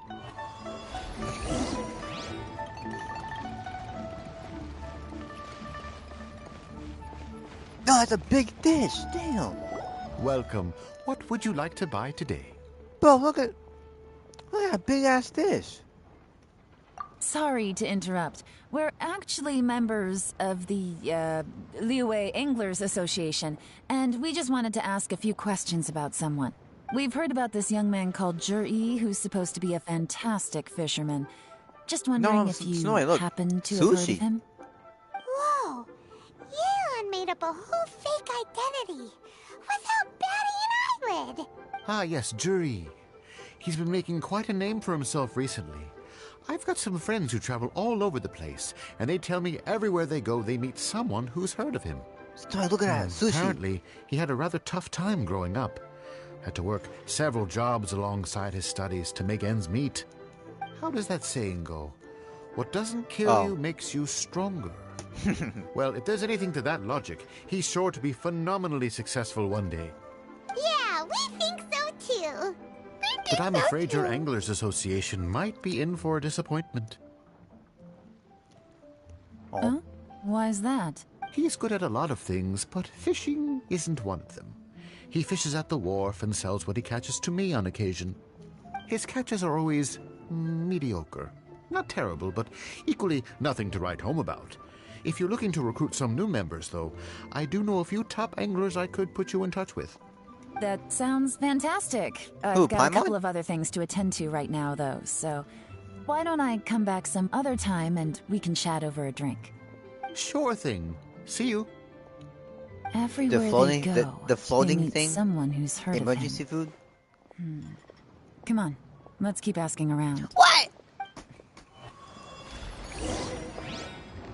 Snowy said I sound like Paimon. I know, I also like Paimon.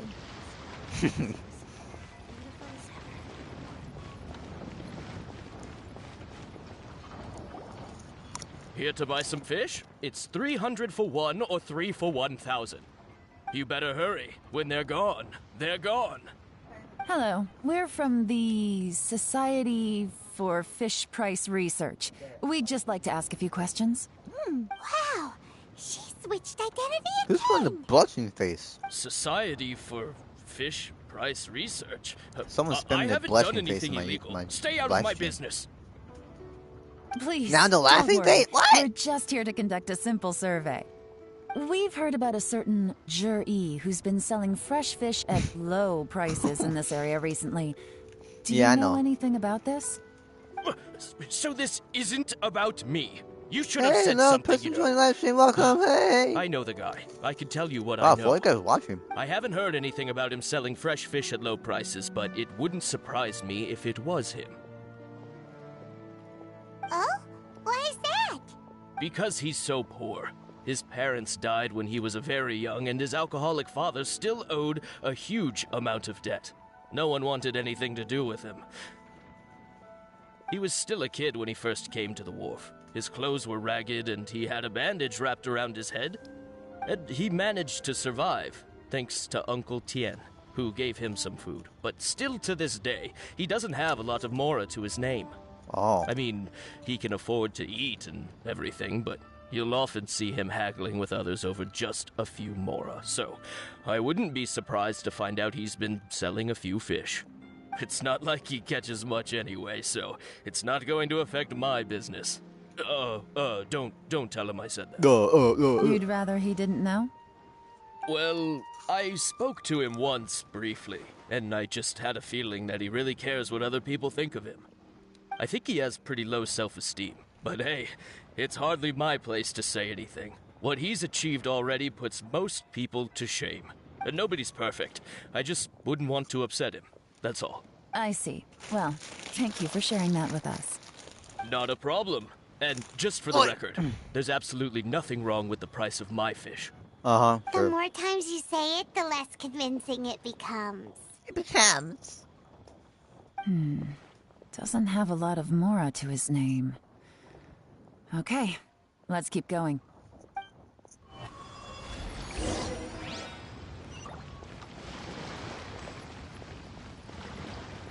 Hey, what you doing here? Hey, it's you guys. Wait, what's the phrase? Oh yeah, honored to meet you. Honored what to brings meet you you. to me? The truth is, we are but newcomers to this territory. We heard tell of a great martial artist, Master Dugu, who knows everything there is to know. Hence, we sought you out to ask for your guidance. Really? People said I know everything there is to know? But of course. We also heard that Master Dugu is a kind and virtuous swordsman who never turns away anyone who comes with questions. Great! So what do you wish to know? Nothing happens on this street that I don't know about. Now she's lying to a kid.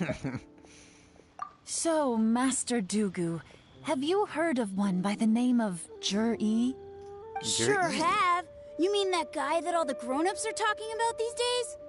I've heard many tales of Juri. For example, I can't remember. Probably because it's nothing that important. I prefer stories about sword-fighting heroes. Oh, I can completely understand that. Then let me ask you this.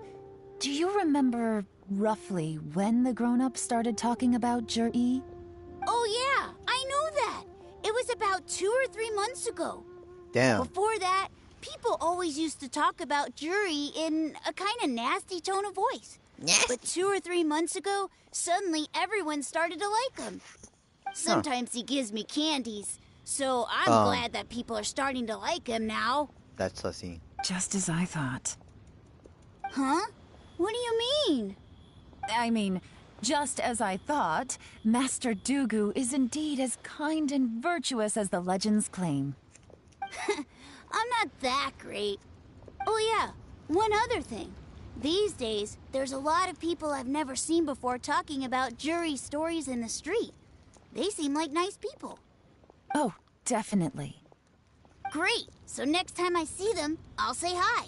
And I guess I can share some of my candies with them too. Certainly. You can also tell my friend in Yenshang Tea House about what they're up to. I'm sure my friend would also like to say hi to them. Thank you, ma'am. You're welcome. Well then, fare thee well, Master Dugu. Until we meet again. Well, there he goes. Any of that sound strange to you? Strange? What was strange about it? Juri seems to have a great reputation. Uncle Soon and Uncle Gao spoke highly of him, and Dugu Shuo seems to like him too. Dugu Shuo. True. But the issue is, where did his sudden celebrity come from? It almost seems too good to be true.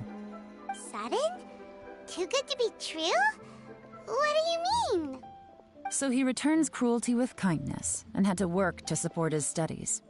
These are the kinds of things that make someone well known in their hometown. But Uncle Soon said even his friends who travel far and wide hear about him wherever they go. That's a little over the top, if you ask me. Do you remember what Dugu Shuo said about Jur-E's stories? Clearly they left him with a good impression of the guy. But beyond that, he wasn't interested in the details. That's the reaction I would expect from any normal person. Plus, there's the fact that all this praise of Jur-E has only been happening within the last 2 or 3 months. His childhood, his studies, the thing with his neighbor. None of these are recent events. So why are these stories only going around now? When you put it like that, it is kinda strange. Of course, if that's all there was to it, I wouldn't look into it any further. Jur-E was born into a poor family. Paying people to get his stories out there is within the rules of the game as far as I'm concerned. The problem is, do you remember what Uncle Gao said about him? He's stayed poor his whole life. Everything he's earned he's either spent on studying, traveling, or paying off debts. I don't think he has the mora to pay for a publicity campaign. Huh. Right. And that changes everything. It can mean a powerful faction is trying to gain influence over the Liu at Xixing. That's the worst-case scenario. But all too often, the most pessimistic speculation turns out to be closest to the truth. Someone's trying to gain influence over the Qixing? That sounds serious. What should we do? Even if we asked Juri about it, surely there's no way he'd admit it. First, we need to find out who's supporting him. Don't worry, I've got a plan. Okay. Remember the current affairs and planning stage of the assessment? Since the successful candidate is duty-bound to implement their plan after taking office, their manifesto tells us their stance on key issues. Whoever is secretly helping Jur-E must be seeking to benefit from his actions after his appointment. So, we should be able to find some hints in Jur-E's manifesto on who we're dealing with. Come on, let's get back to Yenshang Tea House. Okay.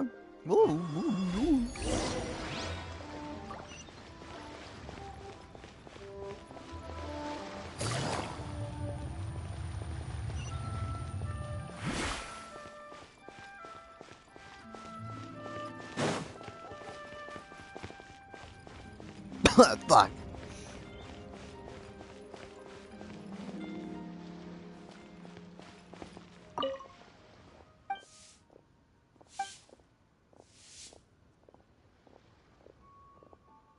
Um.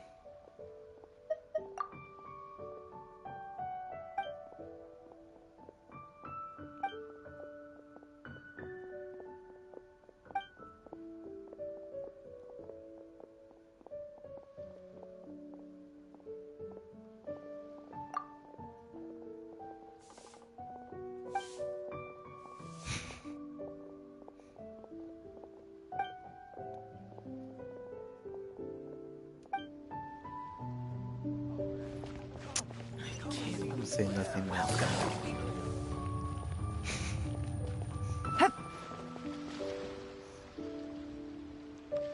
Oh, yes, he.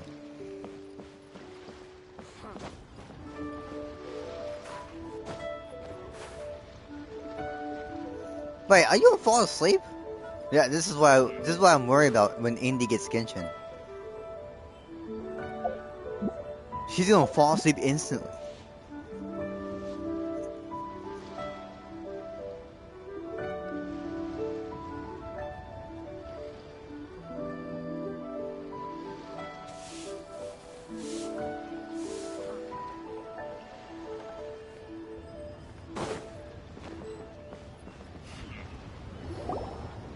Jur-E's manifesto covers a huge range of topics. Looking for details that don't add up will be like trying to find a needle in a haystack. I'll divide the reports into 2 piles. You take one, I'll take the other. When we're finished, we'll put our heads together. Officially, the assessment is already over, and I'll be expected to announce the results before long. So we have to get to the bottom of this as quickly as we can. Yikes! We better hurry! Yikes! Whatever else Uncle Tien might think of Jur-E, the fact remains that he's one of his favorite students. Any evidence he's left is not going to be immediately obvious. We'll have to look carefully and think critically.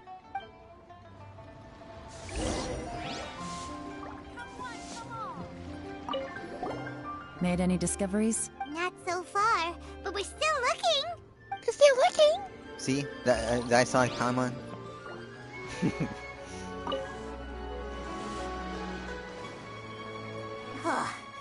Even though Yelan took half, this is still a lot to get through. Well, we gotta start somewhere. Gotta start somewhere.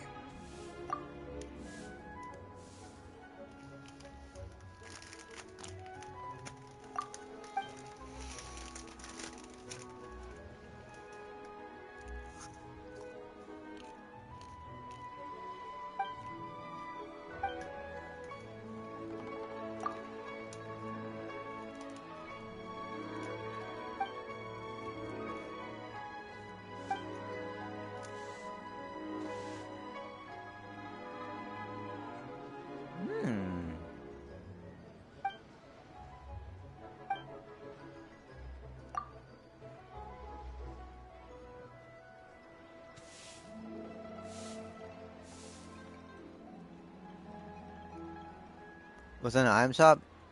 Just a new skin. It's not that good.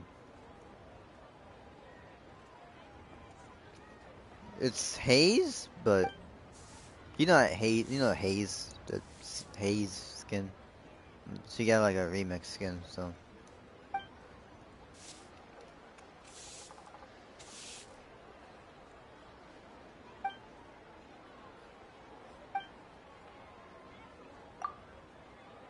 All this reading is giving Everything Paimon else is the same. a headache.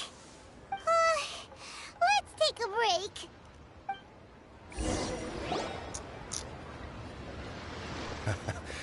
Looks like I'm the first one back, as usual. Oh, hey! It's one of Yeon's little helpers, Shanghua! If you're back, that means you finished investigating Tianwei, right? You betcha. I visited all the commerce guilds and gathered a wealth of information. Every time they asked me to leave, but I always had another trick up my sleeve. Yeah, it's an ugly skin. Don't drag this out. Just tell us your findings. Yes, Lady Yelan. To summarize my findings, most people who've had interactions with Tianwei will start out complaining about how proud and arrogant he is, but then go on to give a generally positive appraisal of him. The young master of the Feiyun Commerce Guild said that Tianwei appears arrogant, but he's very scrupulous in the way he works.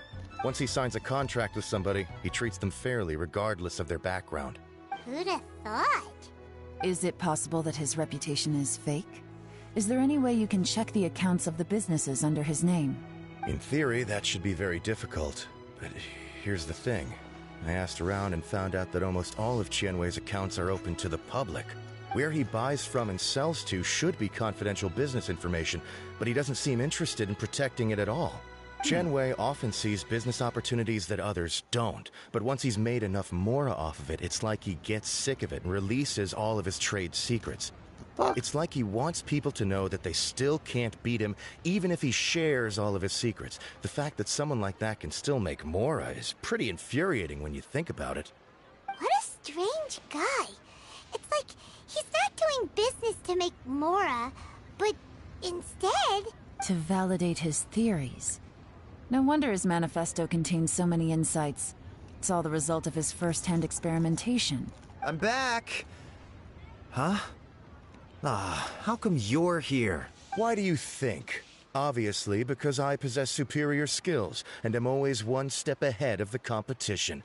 Well, when you're the competition, at least. Damn! You... whatever. I'm not getting into an argument with you. If I hadn't had something else to take care of on the way, I would have been back long before you. Lady Yelan, I have finished investigating Mingbois. Well, we're all ears. The Ministry of Civil Affairs says that Mingbois struggles to get his words out when he gets nervous, especially when he's chatting with strangers. But after a few days of getting to know him, you can pretty much have a normal conversation with him. On the whole, the feedback from the Ministry of Civil Affairs was very positive. He always considers the things that everyone else overlooks. In your opinion, was the Ministry of Civil Affairs' appraisal of Mingbois at all exaggerated? I don't believe so. Mingbois is someone who has slowly but surely earned the reputation he has today. According to Miss Yu, the ministry often gets Mingbois to take a final look at projects before they're implemented. People feel much more confident in something if it has his stamp of approval. Oh, and also, there was once someone in the ministry who was lying and cheating to try to advance their career. Mingbois gave them the scolding of a lifetime. Apparently, he can be terrifying when he loses his temper. I haven't seen it for myself, though. Whoa, that's hard to imagine. Like I said before, things are not always as they appear. Ah, so that's what you meant by that. I'm starting to get it now. Thank you both. You're free to go now. So, have you finished reading the manifesto? We still have a bit left.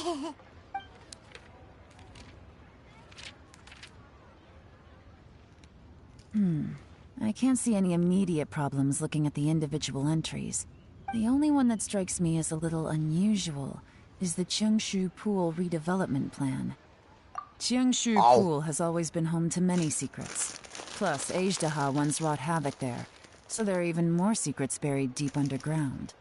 At some point, a rumor began to go around that there is great treasure buried beneath Cheongshu Pool.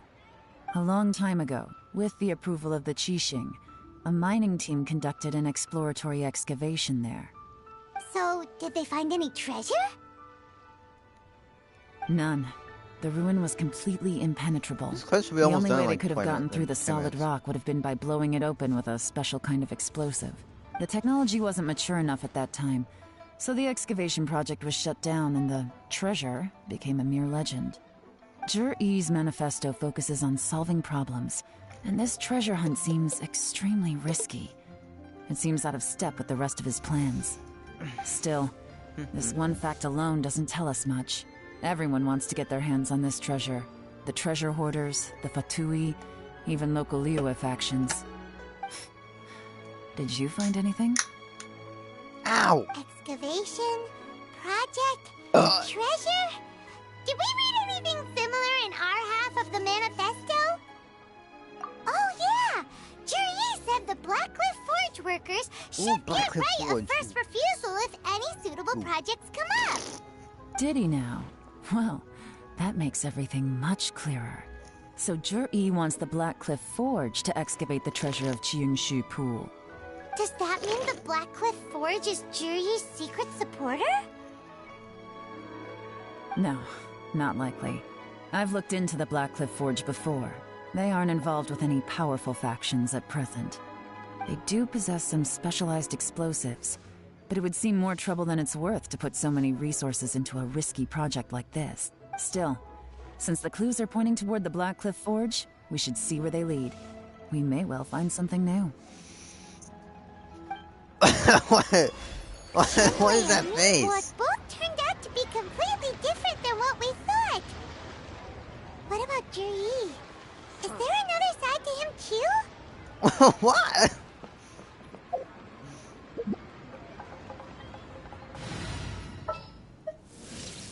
What's our objective?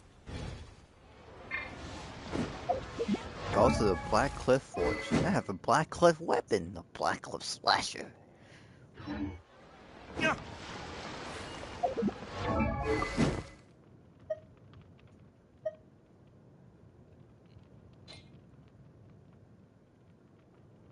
Dude, I mean, look at this sword. It goes perfect with my outfit. It's really sick.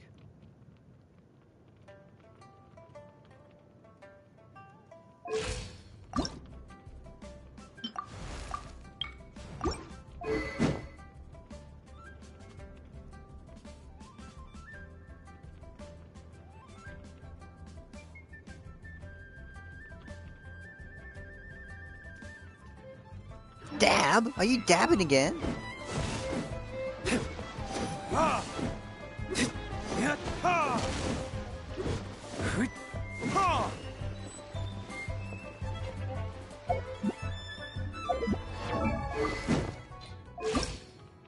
Time to ruffle a few feathers.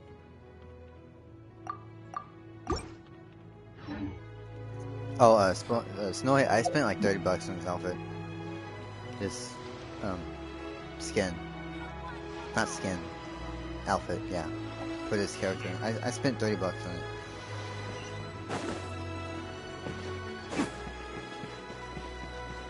it. Excuse me.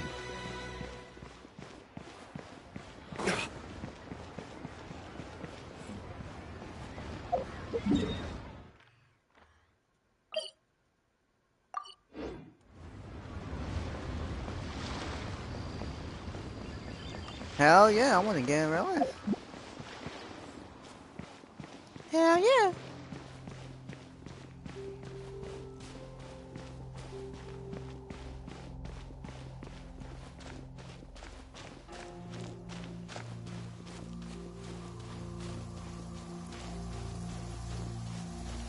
I don't need an umbrella, but you can use one if you need.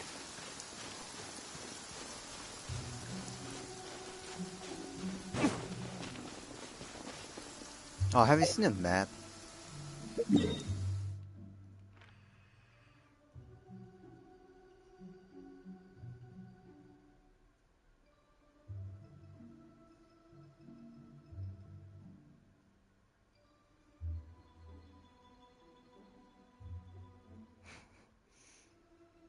This map is pretty huge, I'm just letting you know.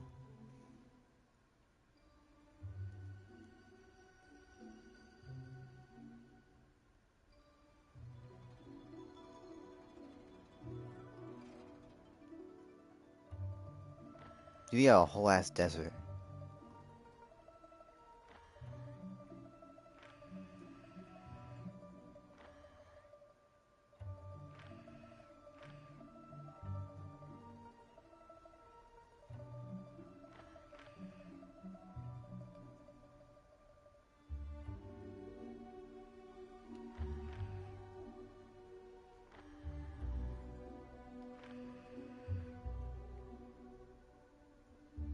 I haven't even explored this area yet, but this map is pretty huge, don't you think?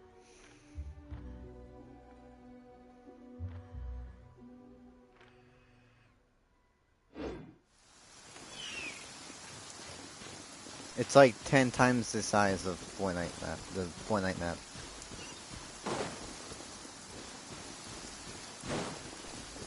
It's only getting bigger This is the too. Blackcliff Forge. Let's look around for clues.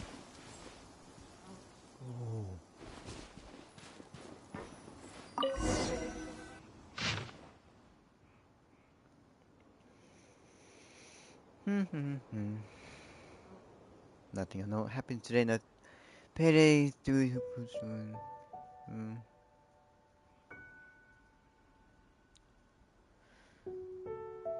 What's this? A diary?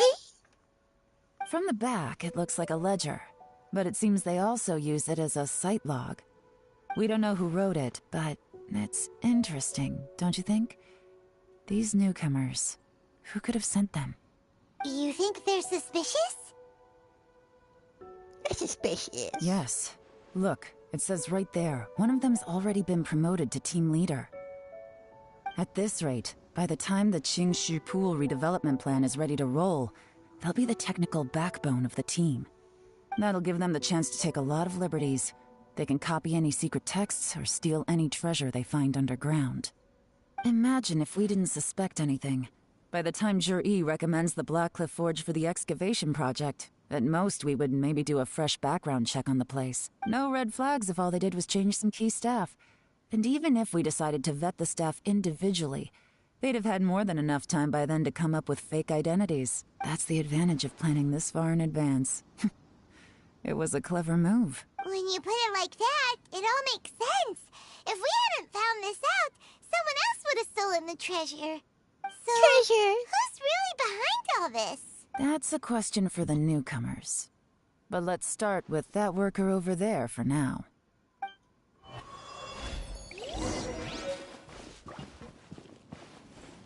What the hell is this place, dude?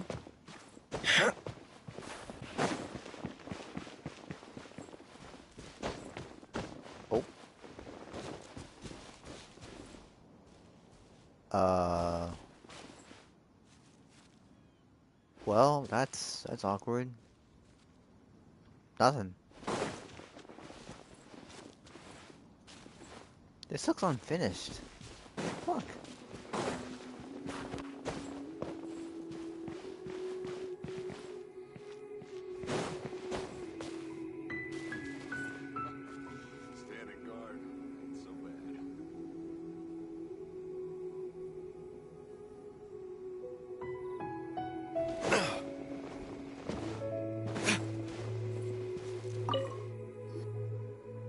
Excuse us. We want to ask you about the newcomers. You want them to teach you or something? I gotta say, these newcomers are in tip-top shape. Fast learners, too.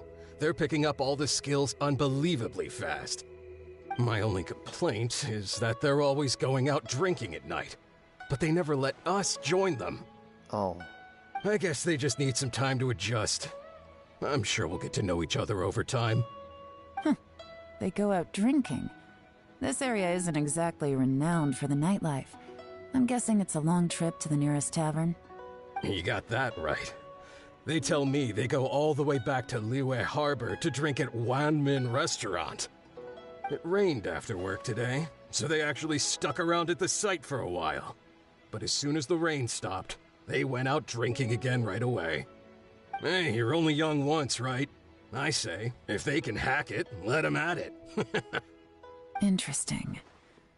Let's go talk somewhere else.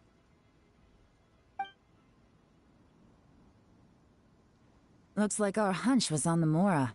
These newcomers are very suspicious. Drinking in Liyue Harbor, huh? Some cover story. I'll wager they've been going to intelligence updates. Good thing it rained today. It means they'll leave footprints. I doubt they'd give themselves away that easily, but let's follow them and try our luck. Uh-oh.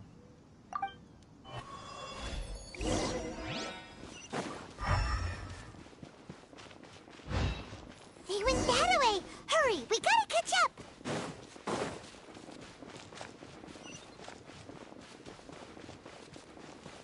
We're playing cat and mouse now?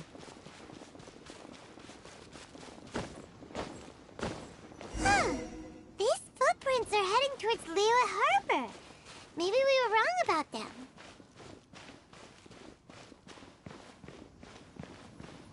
Just as I thought. They didn't go to Liyue Harbor. They went that way.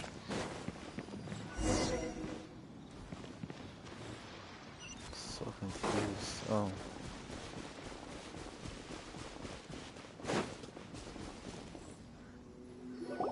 The footprints stop here, but, judging from the direction, I'm guessing their destination was that abandoned house.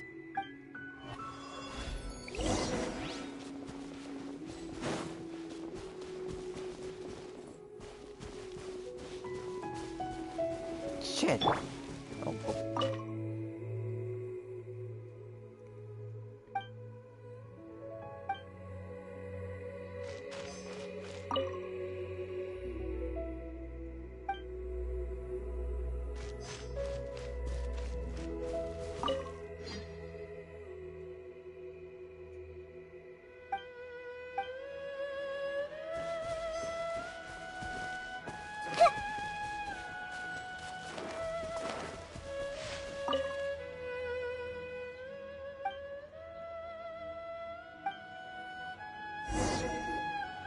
Looks like we were too late.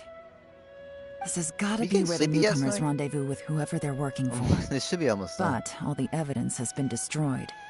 Look at these ashes. Someone was burning documents not long before we arrived. Could there be anything left? Maybe the wind could have blown the fire out before everything was finished burning. The odds of that are very slim. It's practically impossible. I've checked. All the paper's been burned. There's only ash left now. Why don't we wait for them back at the Black Cliff Forge? They've got to go back there sooner or later.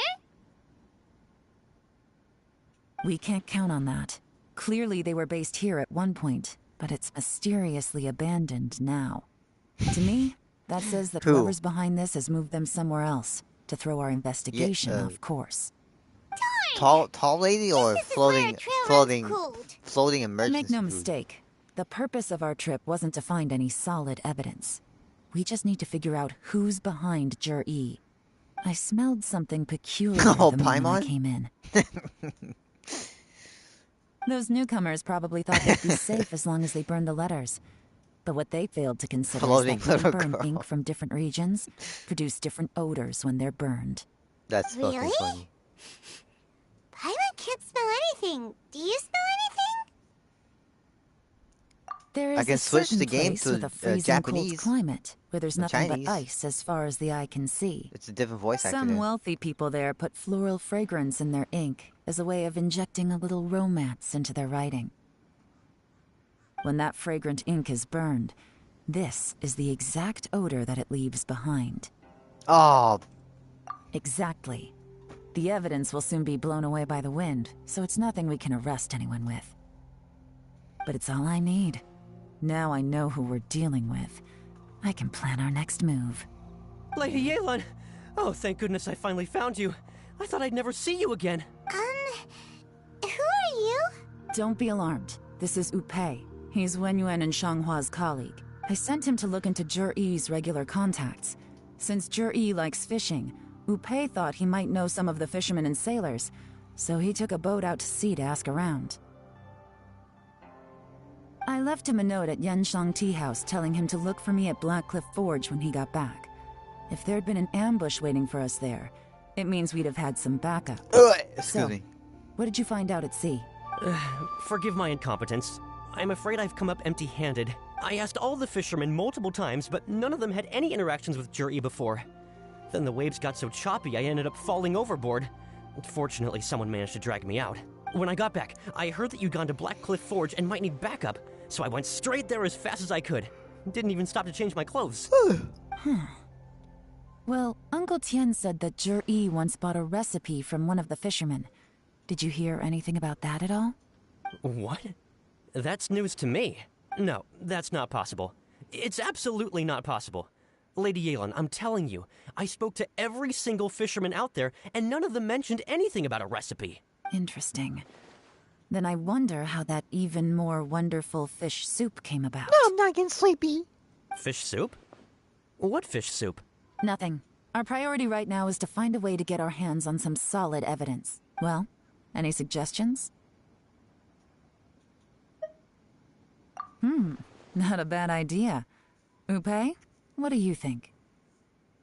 Honestly, I've already tried following Juri, but the guy's too cautious. Never meets with anyone suspicious. I'm not getting sleepy. Okay, so tailing's out. No, we'll still need to tail him. But first, we need to do some groundwork. Groundwork? When you've worked in intelligence for a long I know, time, right? you'll understand that no one can stay on high alert forever. Annie's gonna live he thinks he's in Genshin. about to win. But she's going to Tomorrow sleep. morning, I'll announce his victory at your They're gonna name a character Take after a her. guess what you think he'll do next. This is the most sleepiest character you've ever, the most sleepiest, Be sure to arrive on sleepiest time. player you've ever You won't seen. want to miss the show. It's Indy.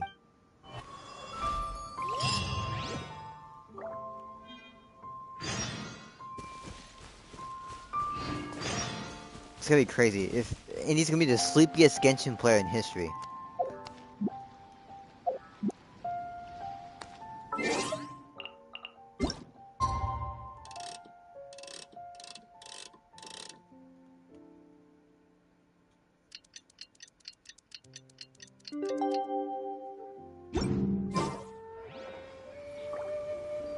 Nine to 11? 9 to 11 the following day. Oh, I have to wait. Oh my god. I gotta change the time again.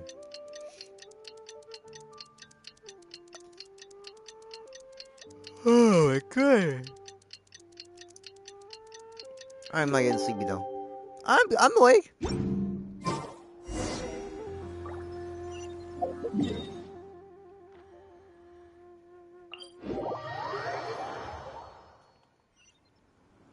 I'm definitely most 100%, 95% awake. And Indy's 100% Sid! Oh my god! Well, you didn't see that. You just saw fall off a cliff and die. Jeez. Holy crap. Oops. Sorry, Nikita.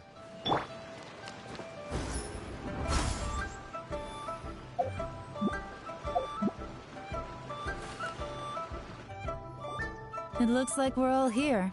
Well then, time for me to announce the results of the assessment process. I won't drone on about the importance of the Tianshu role. Suffice to say that Uncle Tien entrusted me with the monumentally important task of assessing the candidates. And now, it falls to me to give him a satisfactory answer. All of us here know the score. Don't beat around the bush. Just get on with it. Jeez. Qianwei has many pioneering ideas, but some of his plans are lacking in detail, and he easily gets into testy exchanges with other people. Mingbo is reliable, but not quite ambitious enough, and because of his personality, he struggles to win people over. In contrast, Juri is evenly balanced across the board, and enjoys an excellent reputation in Liyue, after much consideration. I have decided to recommend Juri to the Liyue Qixing. Yay! What? Oh, congratulations. Thank you. Honestly, I'm a little surprised to hear my name being announced. In my estimation, all three of us are worthy candidates for the Tianshu position. As your competitor, I've become keenly aware of your great talents. Would either of you entertain the possibility of working with me in the future and taking on some of my workload? I'll have to see. I'm in a bad mood. This is the last thing I want to be thinking about right now. I don't mind, as long as I can help. Okay, well, that's all from me. Juri, you'll have some preparation to do. It won't be long before you're informed of your official appointment. I hope you will work hard and make Uncle Tien proud. I will live up to the Tianshu name. On this, you have my word. I should go. I need to pack my things, and then I think a celebratory meal is in order. Would anyone like to join me? Count me out. I'm not in the mood for a celebration. Juri seems pretty relaxed now. This would be a good time to follow him. Hey, Traveler, tell me something. What exactly does that guy have that I don't? If you can't answer that, I'm not accepting this result. I, also wouldn't mind knowing. Oh no, if we get stuck here, we won't be able to leave! Follow him. Yes, ma'am.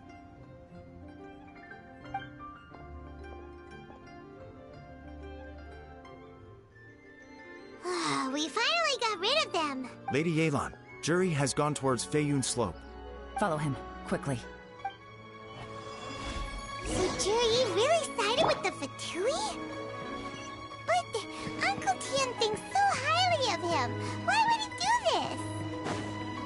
Difficult to say, but everything should become a lot clearer when we find him. The Fatui are the main bad guys of the game, so you know.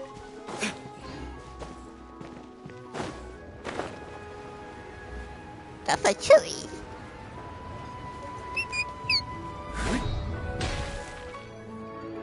I'm sorry, Lady Yelan. We lost him. He's too good at this. We weren't able to keep following him without being seen. How the heck did he manage to shake Yelan's subordinates? I guess Juri didn't let his guard down.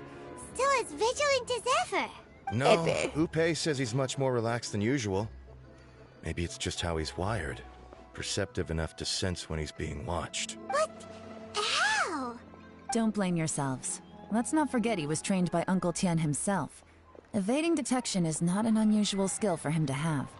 If I'd asked you to tail Uncle Tian, you'd have ended up at a dead end too. It's fine. So, where did you lose him? Shinyue Kiosk. He only went in briefly. Upe and I were watching outside the whole time. A few moments later, a man dressed in a completely different outfit came out.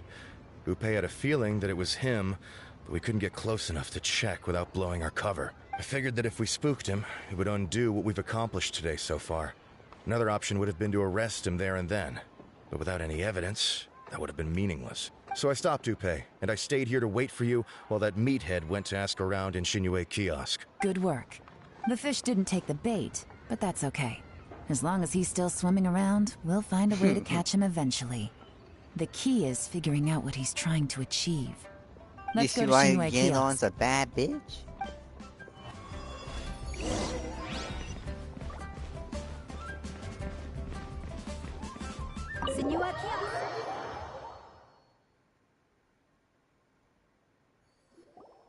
Could you explain to me how that works?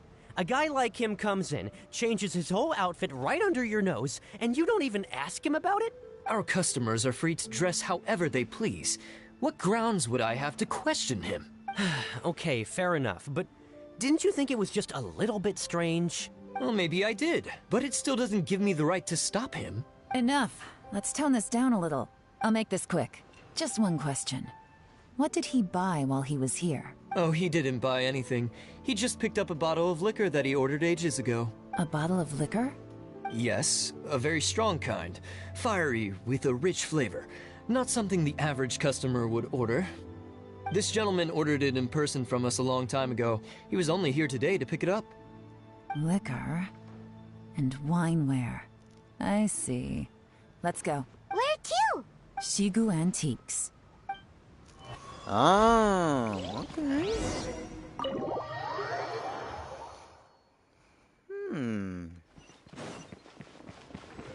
I still have no idea what's going on. Hey, Miss Lin Long. Sorry to bother you. Zhi ordered a wanware set from you not long ago, right? We're friends of his. He's been telling us how impressed he is with the quality, considering how affordable it was. So we just had to come and take a look for ourselves. Sure. Which model are you looking for? Why is the boy so squeaky? We don't really know a whole lot about wineware. Let's just go with Zhi's choice. Would you be able to show us the one he bought? Zhi picked up his set not long ago. As a quality imitation of an antique wineware set, it has the look and feel of a luxury item. Dude, why is her voice so squeaky? Just so you're aware, we don't have many of this model left in stock. And now that Mr. Zhi has taken one, I'm afraid it may encourage the price to go up a little. Don't worry, price shouldn't be an issue. I'm sure we can work something out. But I'm just a little hazy on one thing. Did Jur-E's wineware set include wine glasses, or...? For this set, the wine glasses are sold separately. Minimum purchase is 1 glass, maximum is 4. Mr. Jur-E bought 2. Okay. Thanks, Lin Long. Seems there's a little more to buying wineware than I first thought. We'll have to mull it over. Well, don't take too long. We could sell out any day now. All right, see you next time. See you next time. I think Snowy is asleep. This is turning into a real headache. I'd just like to point out that we have the self-professed Grand Master of Fieldwork here to thank for being wholly incapable of tailing an ordinary civilian without being seen. It's not like you did any better. My specialty is information trading, okay? I don't have the physical agility. What's your excuse? Fair point. Yelan, so has the plan failed? Oh, if we can't figure out where Jerry went, there's not much we can do. But why was he buying liquor at Shinue Kiosk anyway? To celebrate? Hey, Snowy, you asleep? If so, it's no ordinary celebration. What do you mean? First of all, Jur-E isn't much of a drinker. On some level, he hates alcohol because of what it did to his father. If he was just looking to celebrate by himself, he wouldn't spend his meager savings on an expensive bottle of alcohol, let alone buy a pair of special wine glasses. No, this is a victory feast, held in honor of Jur-E's private sponsor. Whoever this person is clearly enjoys hard liquor and has a very high status, hence the need for expensive-looking wineware. Now, where might we find Fatui who match that description, I wonder? Fatui officials. Should be either the Snezhnayan Embassy or the Northland Bank. Have both locations surrounded. Take as many people as you need. Lady Yelan, is it time for us to make our move? If so, you can count me in. Get with the program, would you? This is a covert surveillance operation. Jur-E may be vigilant, but that doesn't mean the same is true for his drinking buddy. In which case, we don't need to change tactics. Just change who we're following. Great idea! So we just need to find out who Jur-E bought that liquor for and follow them instead! But Lady Yelan, if we get caught, this could become a major diplomatic incident. I'm well aware, but don't you see? Jur-E is gambling everything on this. If we really want to catch him, we're going to have to accept a little risk ourselves. Stick to your orders, and make sure we're covering all other bases too. Anywhere else Jur-E might be going. I want eyes on those locations. Yes, ma'am. Don't worry, Lady Yelan. Jur-E may be a slippery character, but we'll keep a close watch on the movements of all Fatui officials. I'll be waiting for you at the tea house. If I'm guessing correctly, Fatui officials are likely to take action at night. You should go and get ready. Then meet me at Yansheng Tea House. Oh, I'm already ready.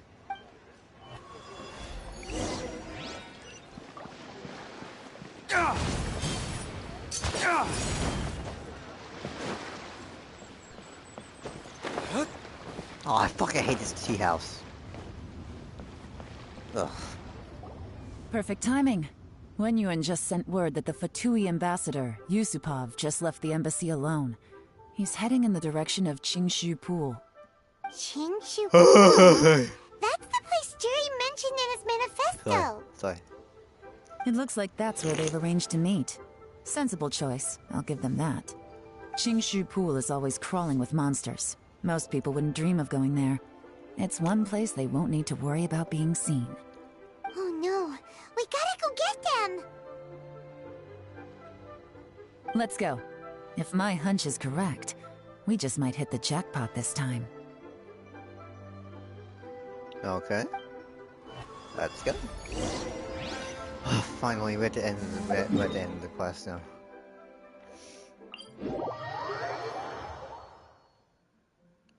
Snowy, wake up!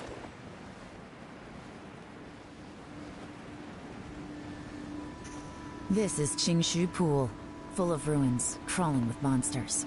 Anyone with any sense steers well clear of this place. I've looked into the place before. There's a worker's entrance somewhere around here. Follow me.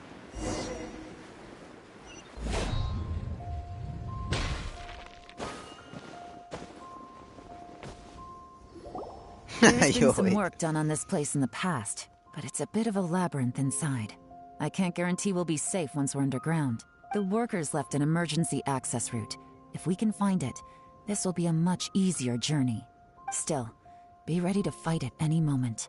Any resistance needs to be taken out quickly and quietly.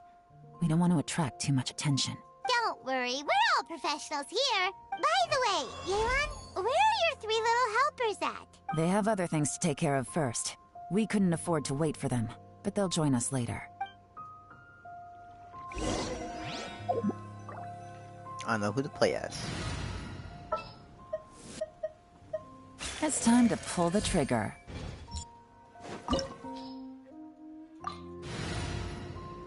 Ooh,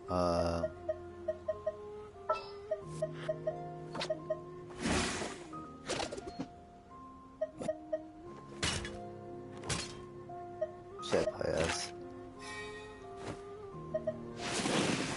Are you going to hold a festival? Alright, let's go.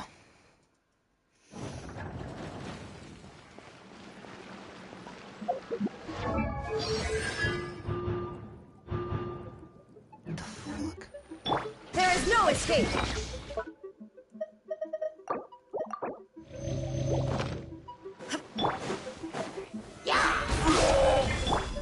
Everyone hold hands!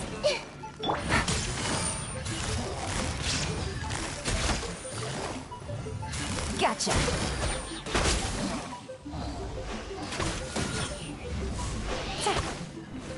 Time for a light show! As I expected, but this shouldn't be too much trouble.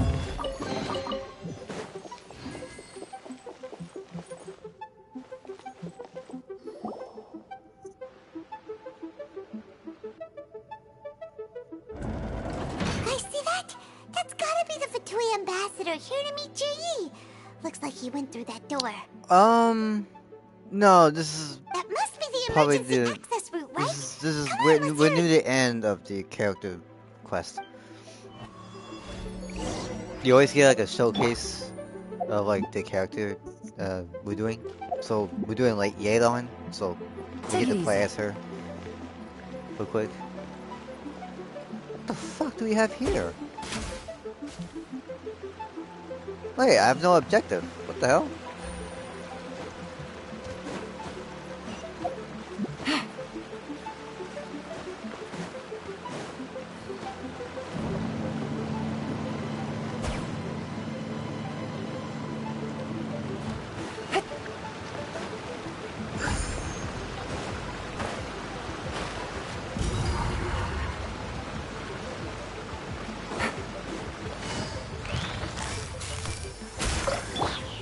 Stabilize! Shine down! Fire hazard!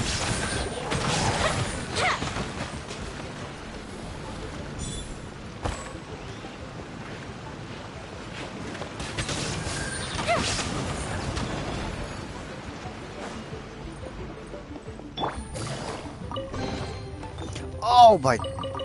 Yo, Yeon, slow down. Damn.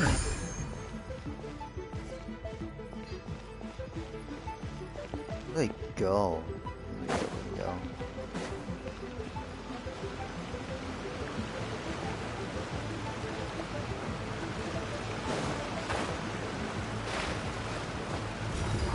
Oh, okay.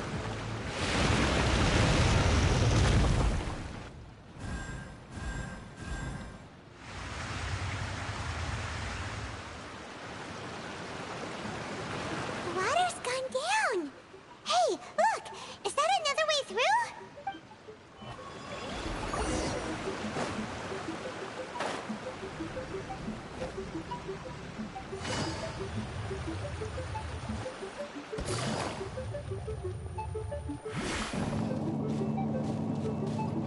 I think it's some kind of puzzle right now. Some kind of puzzle.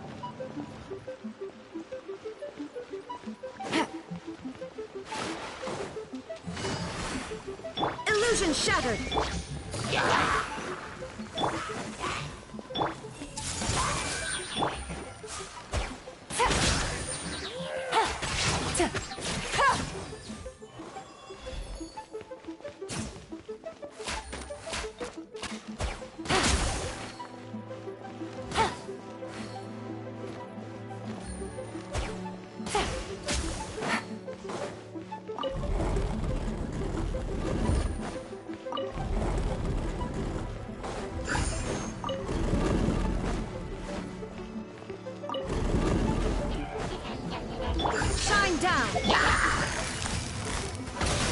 Take it easy. Order guide you.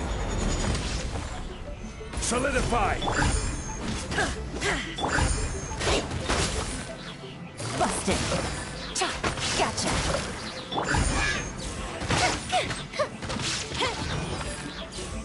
There is no escape.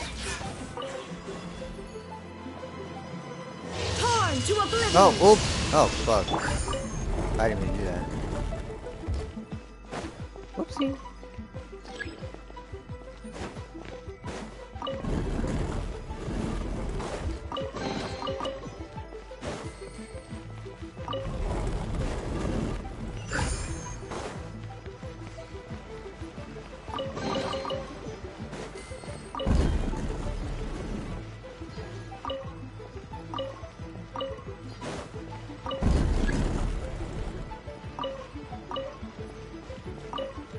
Uh-oh.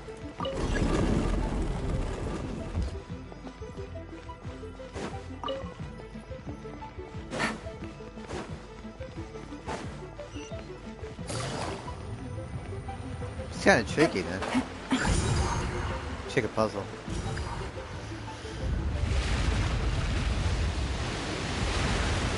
That should be it. Oh, look at that.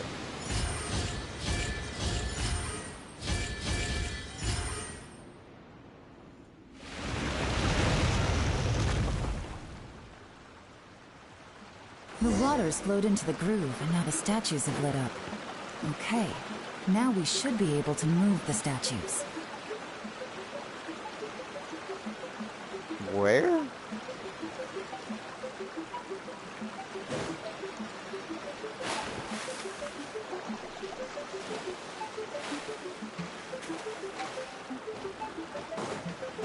Where? Oh.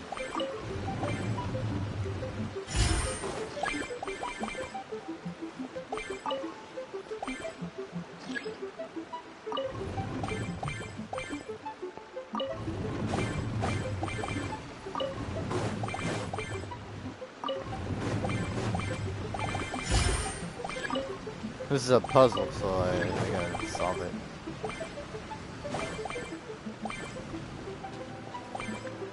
Shit, what the fuck?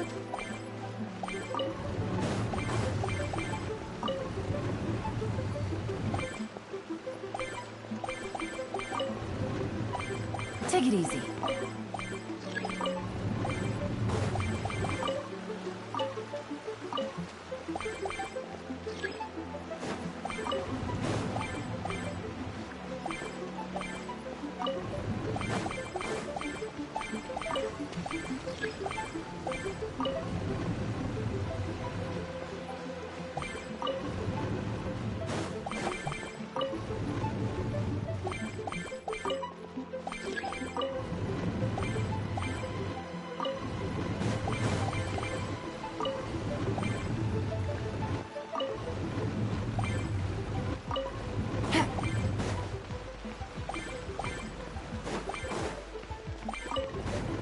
I got it.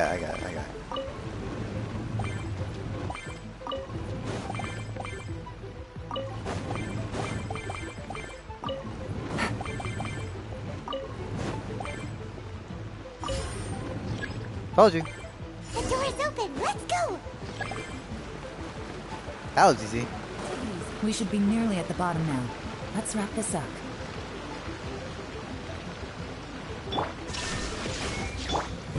Stabilize. I see everything. Sharing my knowledge. Things are about to get dicey. A festive retreat. Time for a light show.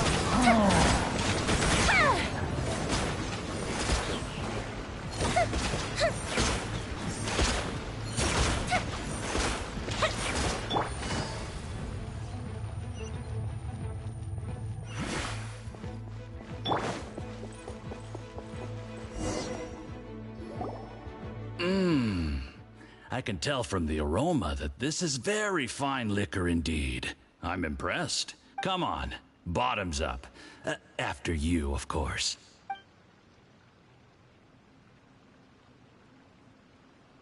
Uh-oh, he poisoned him. Oh, sorry. That went down the wrong way. Wait, nope. I've never wait, drunk anything this strong before. It'll take me some getting used to. You'll get there. If you want to stay friends with us, you have to drink with us. I'll do my best. You're more of a lightweight than I thought. Already struggling after one glass? I thought you were made of sterner stuff. You certainly kept it together when you were poisoning your teacher's soup. Oh, shit. Come on, another round. Less talking, more drinking.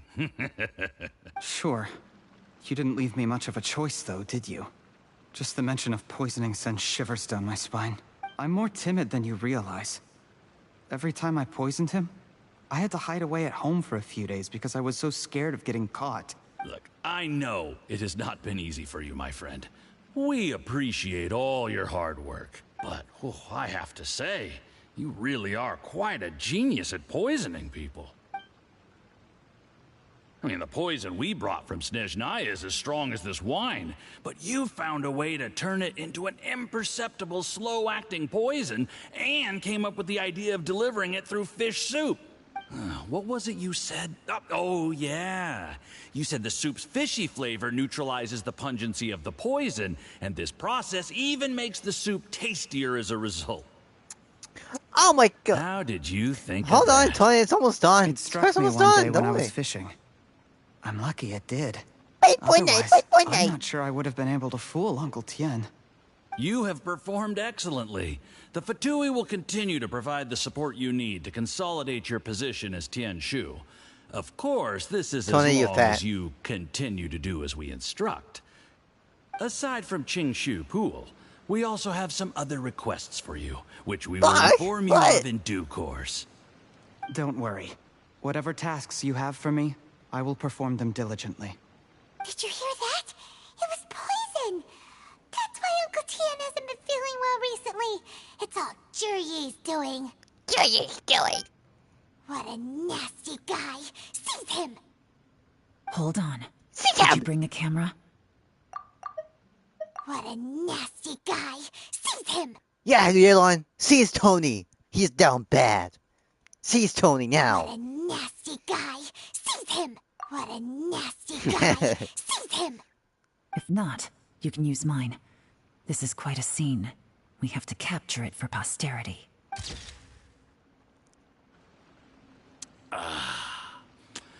Excellent liquor. We've, seen no progress on the diplomatic front, and everyone has been eyeing up the treasure of Qingshu Pool. It's been a real headache for me. But soon, everything will be taken care of, and I can report back on a successful mission. Thank you, Juryi. I remember when I first saw you. I knew right away that you would make a good partner for us. Hey, do you still remember what I said to you? How could I forget? You said a lowly commoner like me could never be seen as a serious candidate for the Tianshu, no matter how hard I work. The only way is for you to shine bright in the Tianshu's darkest moment. I think you were absolutely right. Yes. Under normal circumstances, the gap between you and other people could only ever grow wider over time. Just look at your two competitors. Qian Wei had wealth. Ming Boa had reputation. But you had nothing. You were just another nobody. And that's why I decided to help you. You know, there's an old saying in the Fatui. Give a starving dog a bone, and it'll guard your home for the rest of its life. Yes. I cannot thank you enough for your generous support. You know, the best thing about you is that you do as you're told without complaining.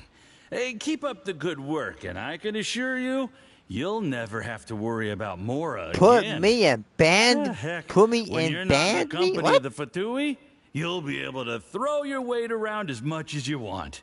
How about that? Uncle Gao said that Jur-E has low self-esteem. Seems he was right. He was worried that whatever advantage he might have now will diminish over time, so the Fatui persuaded him that he should act while he can. Do you have any more film in the camera? Then get ready to use it.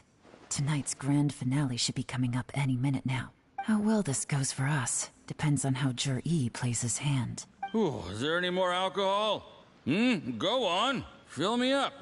I'm in a good mood today, and I'm gonna drink my fill. Make sure to get me home safely afterward.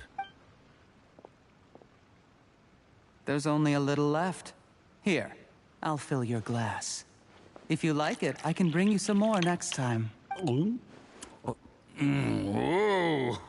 this is the good stuff. It is great. Huh? What the?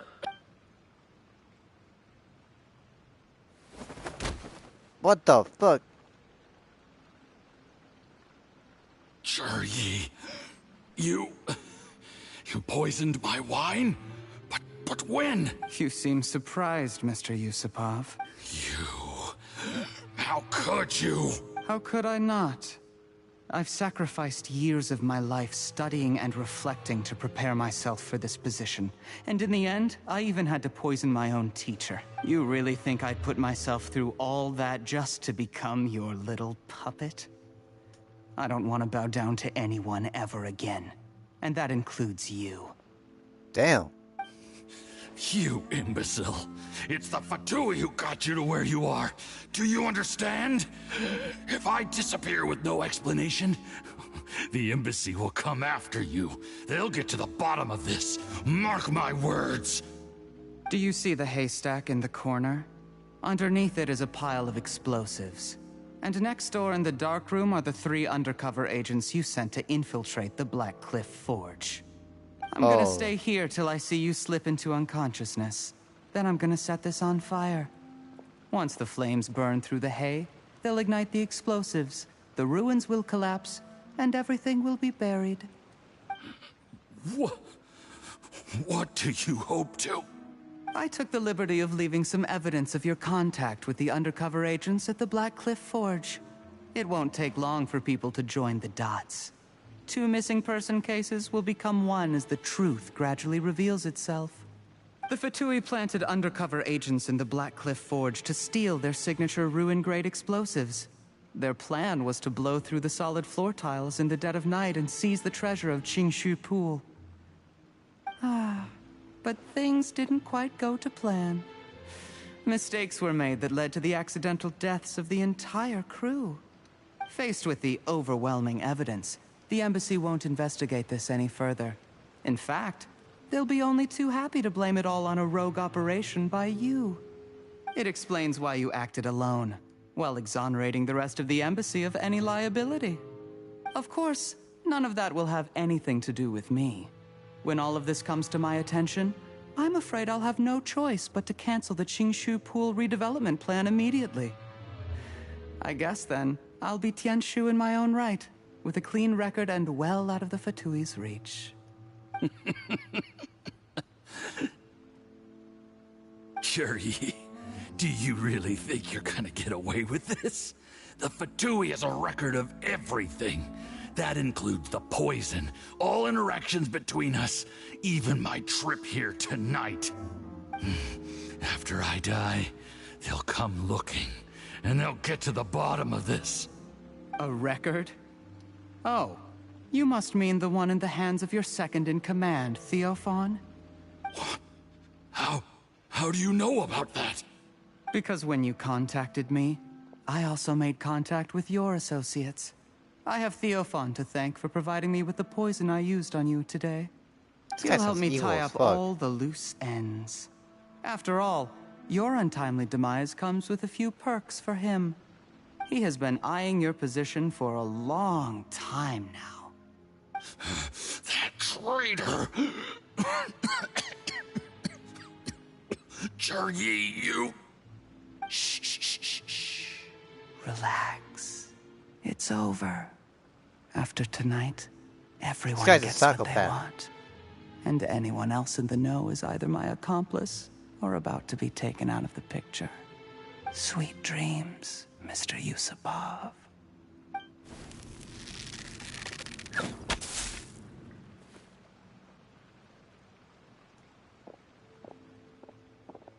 Damn!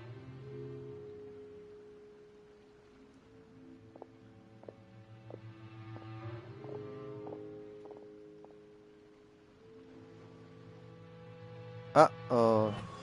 He's busted. He is busted. I did a little surveying on the way here and found that you'd left yourself 3 escape routes in case things went south. I have them all surrounded. If you're thinking of trying anything, save yourself the effort. The game's up. We were here the whole time and have pictures of everything. They came out pretty nicely. Want to see them? The game's up? Forgive me, I'm not quite sure what you're referring to, Miss Yelan. I happened to discover a Fatui operation here, so I approached them on the pretext of joining forces and eventually brought them down from within. If it pleases you, Miss Yelan, I'd be only too happy to have you join me in investigating this matter. This is how you want to play it, huh? Fine. You do you. All we need to do to convict you is establish that the poison in his system is the same as in Uncle Tien's. Nothing else you wanted to add? Let's leave it there then. Time to go. One wrong move and it all comes crashing down. I should have been more careful. You followed him here, didn't you? I was so focused on keeping myself out of sight, I forgot he was a potential liability. Let's talk about this, Yelan. I gave you my word that I would live up to the Tianshu name, and that much I can still guarantee. Your point being? When I take office, I can guarantee that I will act in your best interests. In fact, all of you here tonight can expect very generous treatment in the future. I don't deny that I used underhanded methods to get here. But given my lowly origins, what other choice did I have? You still don't get it, do you? Even now. What do you think? Exactly. Jur-E, clever people can always come up with a good excuse. But while you might be able to get other people to believe you, you'll never be able to deceive yourself. Damn. There's nothing wrong with wanting to win other people's respect, but when has Uncle Tien ever looked down on you? He was like a teacher and a father to you, but you chose to repay that by poisoning him.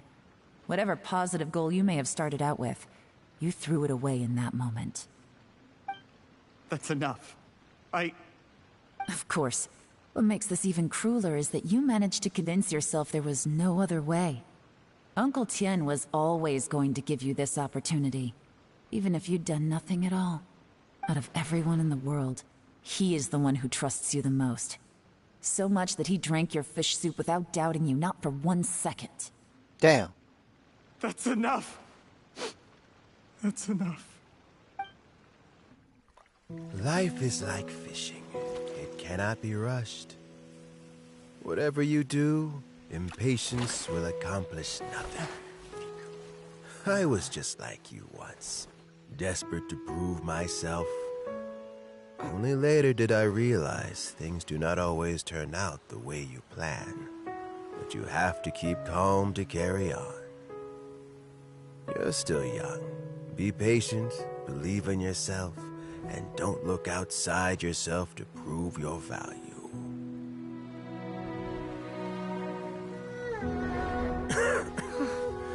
Where's Jur-E these days? It's been a long time since he last paid me a visit. Maybe he's just busy. Well, next time, if he doesn't bring a pot of piping hot fish soup, don't let him in.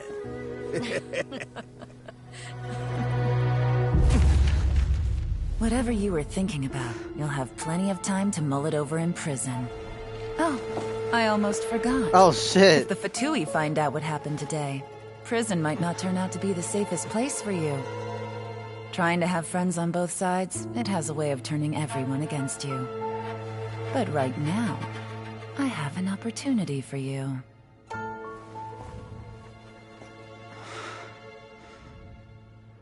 Huh? What was it? Sorry, things are about to get extremely busy for me. Let's meet at Yenshang Tea House tomorrow morning. What I'll was have someone that? remove the explosives.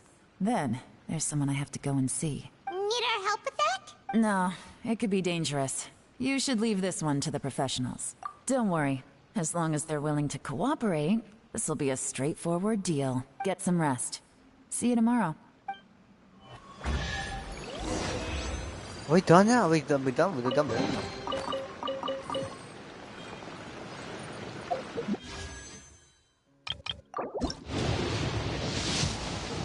Fuck! I didn't get what I wanted.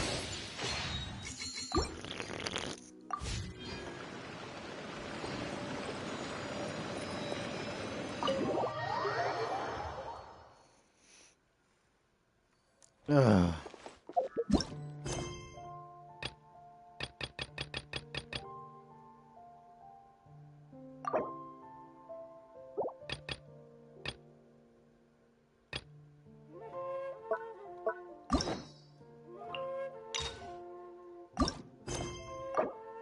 Fuck! I guess we're done with the quest for now. Ah, shit.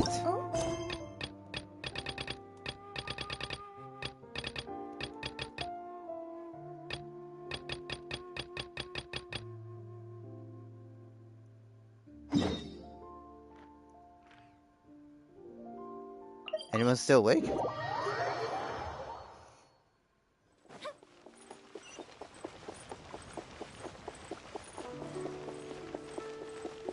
Hello?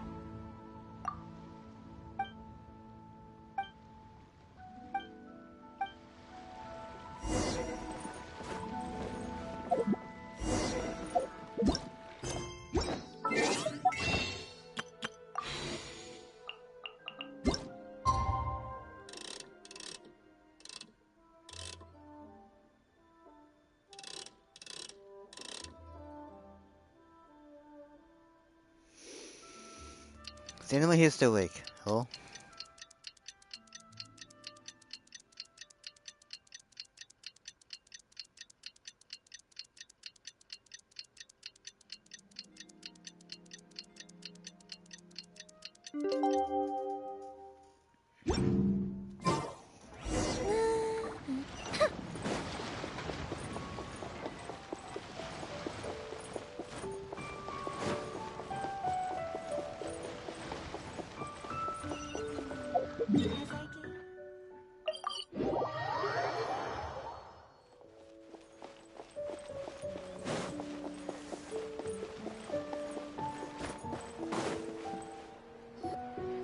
There is now no poison left in his system. Oh, man. But recovery from the damage already done will not happen overnight.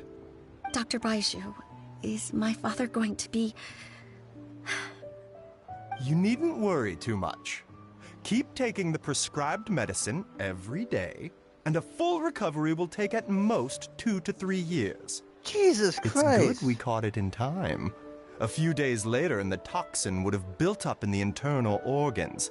At that point, things would have been much more serious. How did they successfully secure such a seldom-seen poison? It seems the Fatui are extremely resourceful. Unfortunately for them, they were up against us. Uncle Tian will be heading off now. Remember to get plenty of rest and avoid overexerting yourself while you're recovering. Don't worry, Who the I fuck will. was doing? Thank you very much. Kid Yubby. No, thank you. Ah, you're here too? Thank you for all you've done to resolve this situation. I'll have to make some tea in a moment. You simply have to try it. Yes, the exhaustion seems to have gone. My mind is steadily getting clearer again.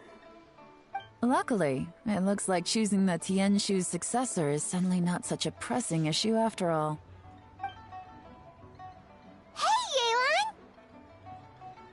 My work is mostly wrapped up, so I thought I'd take a minute to check in here. The assessment process comes to an end here, Uncle Tian. In my opinion, Zhi is not suitable for the position. But Qianwei and Mingbo both have potential. You have my gratitude. People can change their loyalties easily. I've always known this. But whenever it happens, it's still a dismal experience. Is it just Paimon, or is Uncle Tian not that surprised? Don't underestimate Uncle Tian. He wouldn't have appointed me as assessment officer if he hadn't had his doubts about Zhi.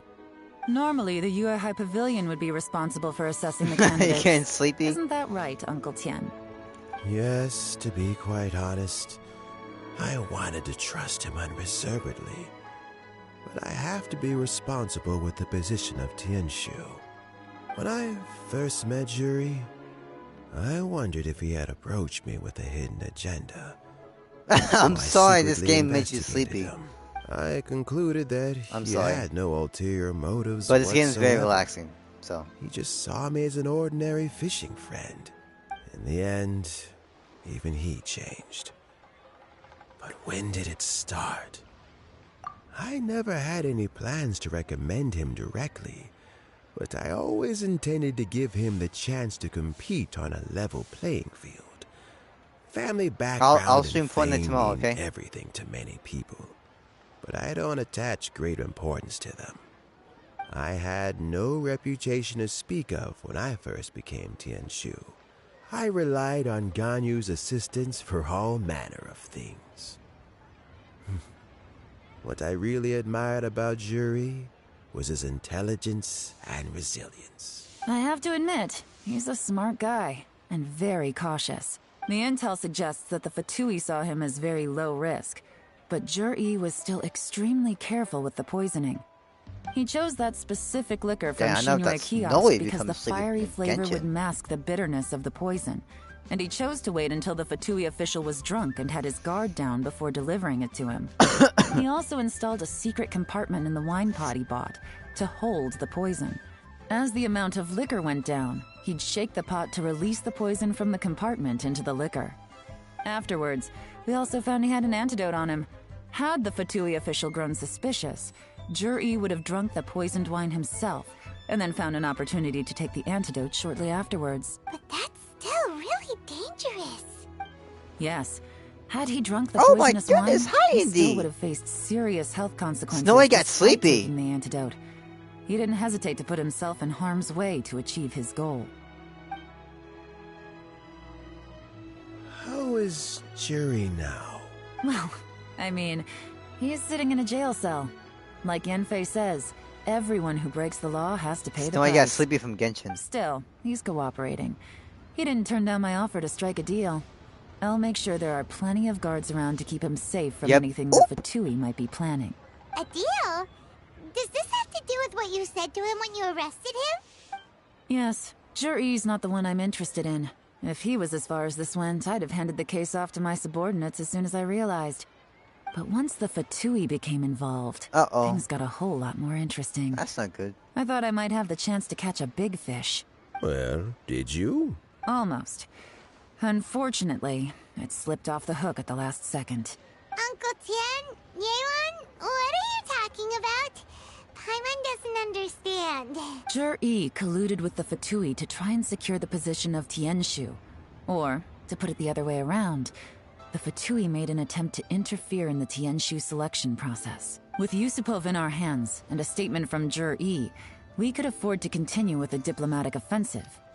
Also, we'd be able to gain control of Theophan, Yusupov's second-in-command.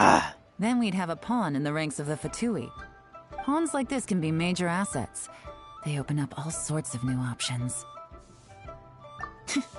Why else did you think I was investing so much time and effort into this case? So, okay, well, did your plan succeed? We got halfway.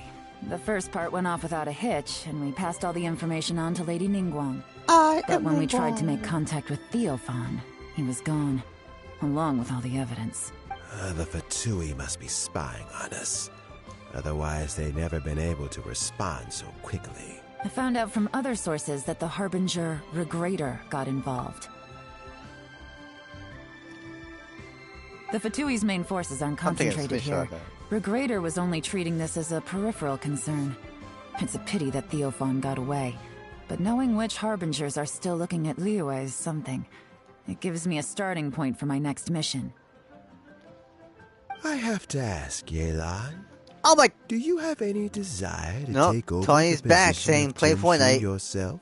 I remember you showed some interest a few Hold days on, it's ago almost at done, Tony, it's Minshang almost done. Treehouse. In my estimation, you are more than competent. Oh, that. I was obviously joking. Hey Tony, you still watching this? Look at Yelan. Look.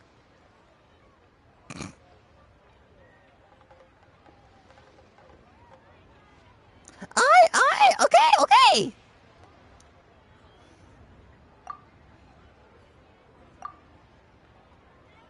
I prefer my current life. There's danger and there's excitement. What? Although it'd still be a behind-the-scenes You don't like role, Yelan either? as Tianshu, I wouldn't have the chance to get involved in anything truly clandestine or face any real danger. Okay. I'm done here. Time for me to go. I'm heading off again. Where are you off to this time? As you might have I'll guessed. spew on this, hold on. It's for me to know and you to find out. But I'm sure if you keep going as you are, getting yourselves involved in other people's business all the No, time, I know. you're sure to get caught up in another misadventure before too long. Maybe I'll see you the next time danger beckons. Until then, keep your wits about you.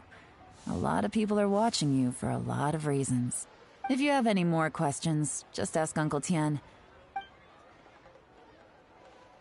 Look, look, quest ending. Look. See, done. Now I can play Fortnite. Yay! Oh my goodness.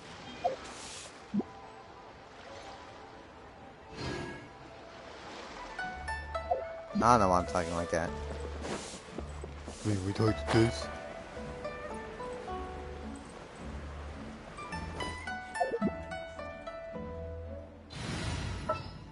What's our objective? Alright, I'm going Fortnite. I don't know if I'm gonna stream it, to be honest. I don't know. I'll probably just do a Genshin live stream today. It's Sunday. I mean, it's chill, so. Okay, I'm getting Fortnite. Jesus Christ.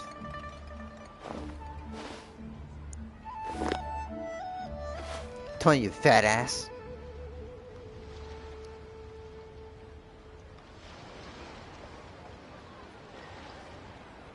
I don't know, should I stream Fortnite? Try your luck betting on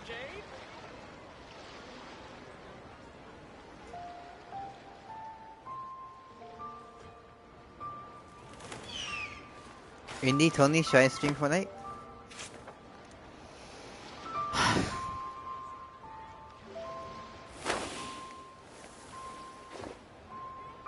Try your luck betting on Jade?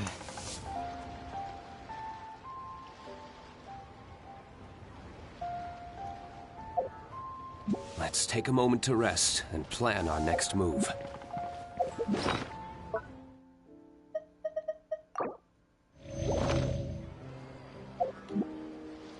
Hello? Stream Fortnite, okay. I guess so. Alright. I'm gonna be so fucking tired now. Alright.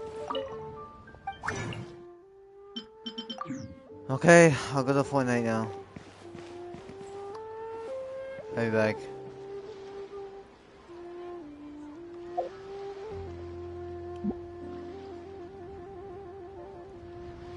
Okay. Alright, I'm going to Fortnite now. Bye!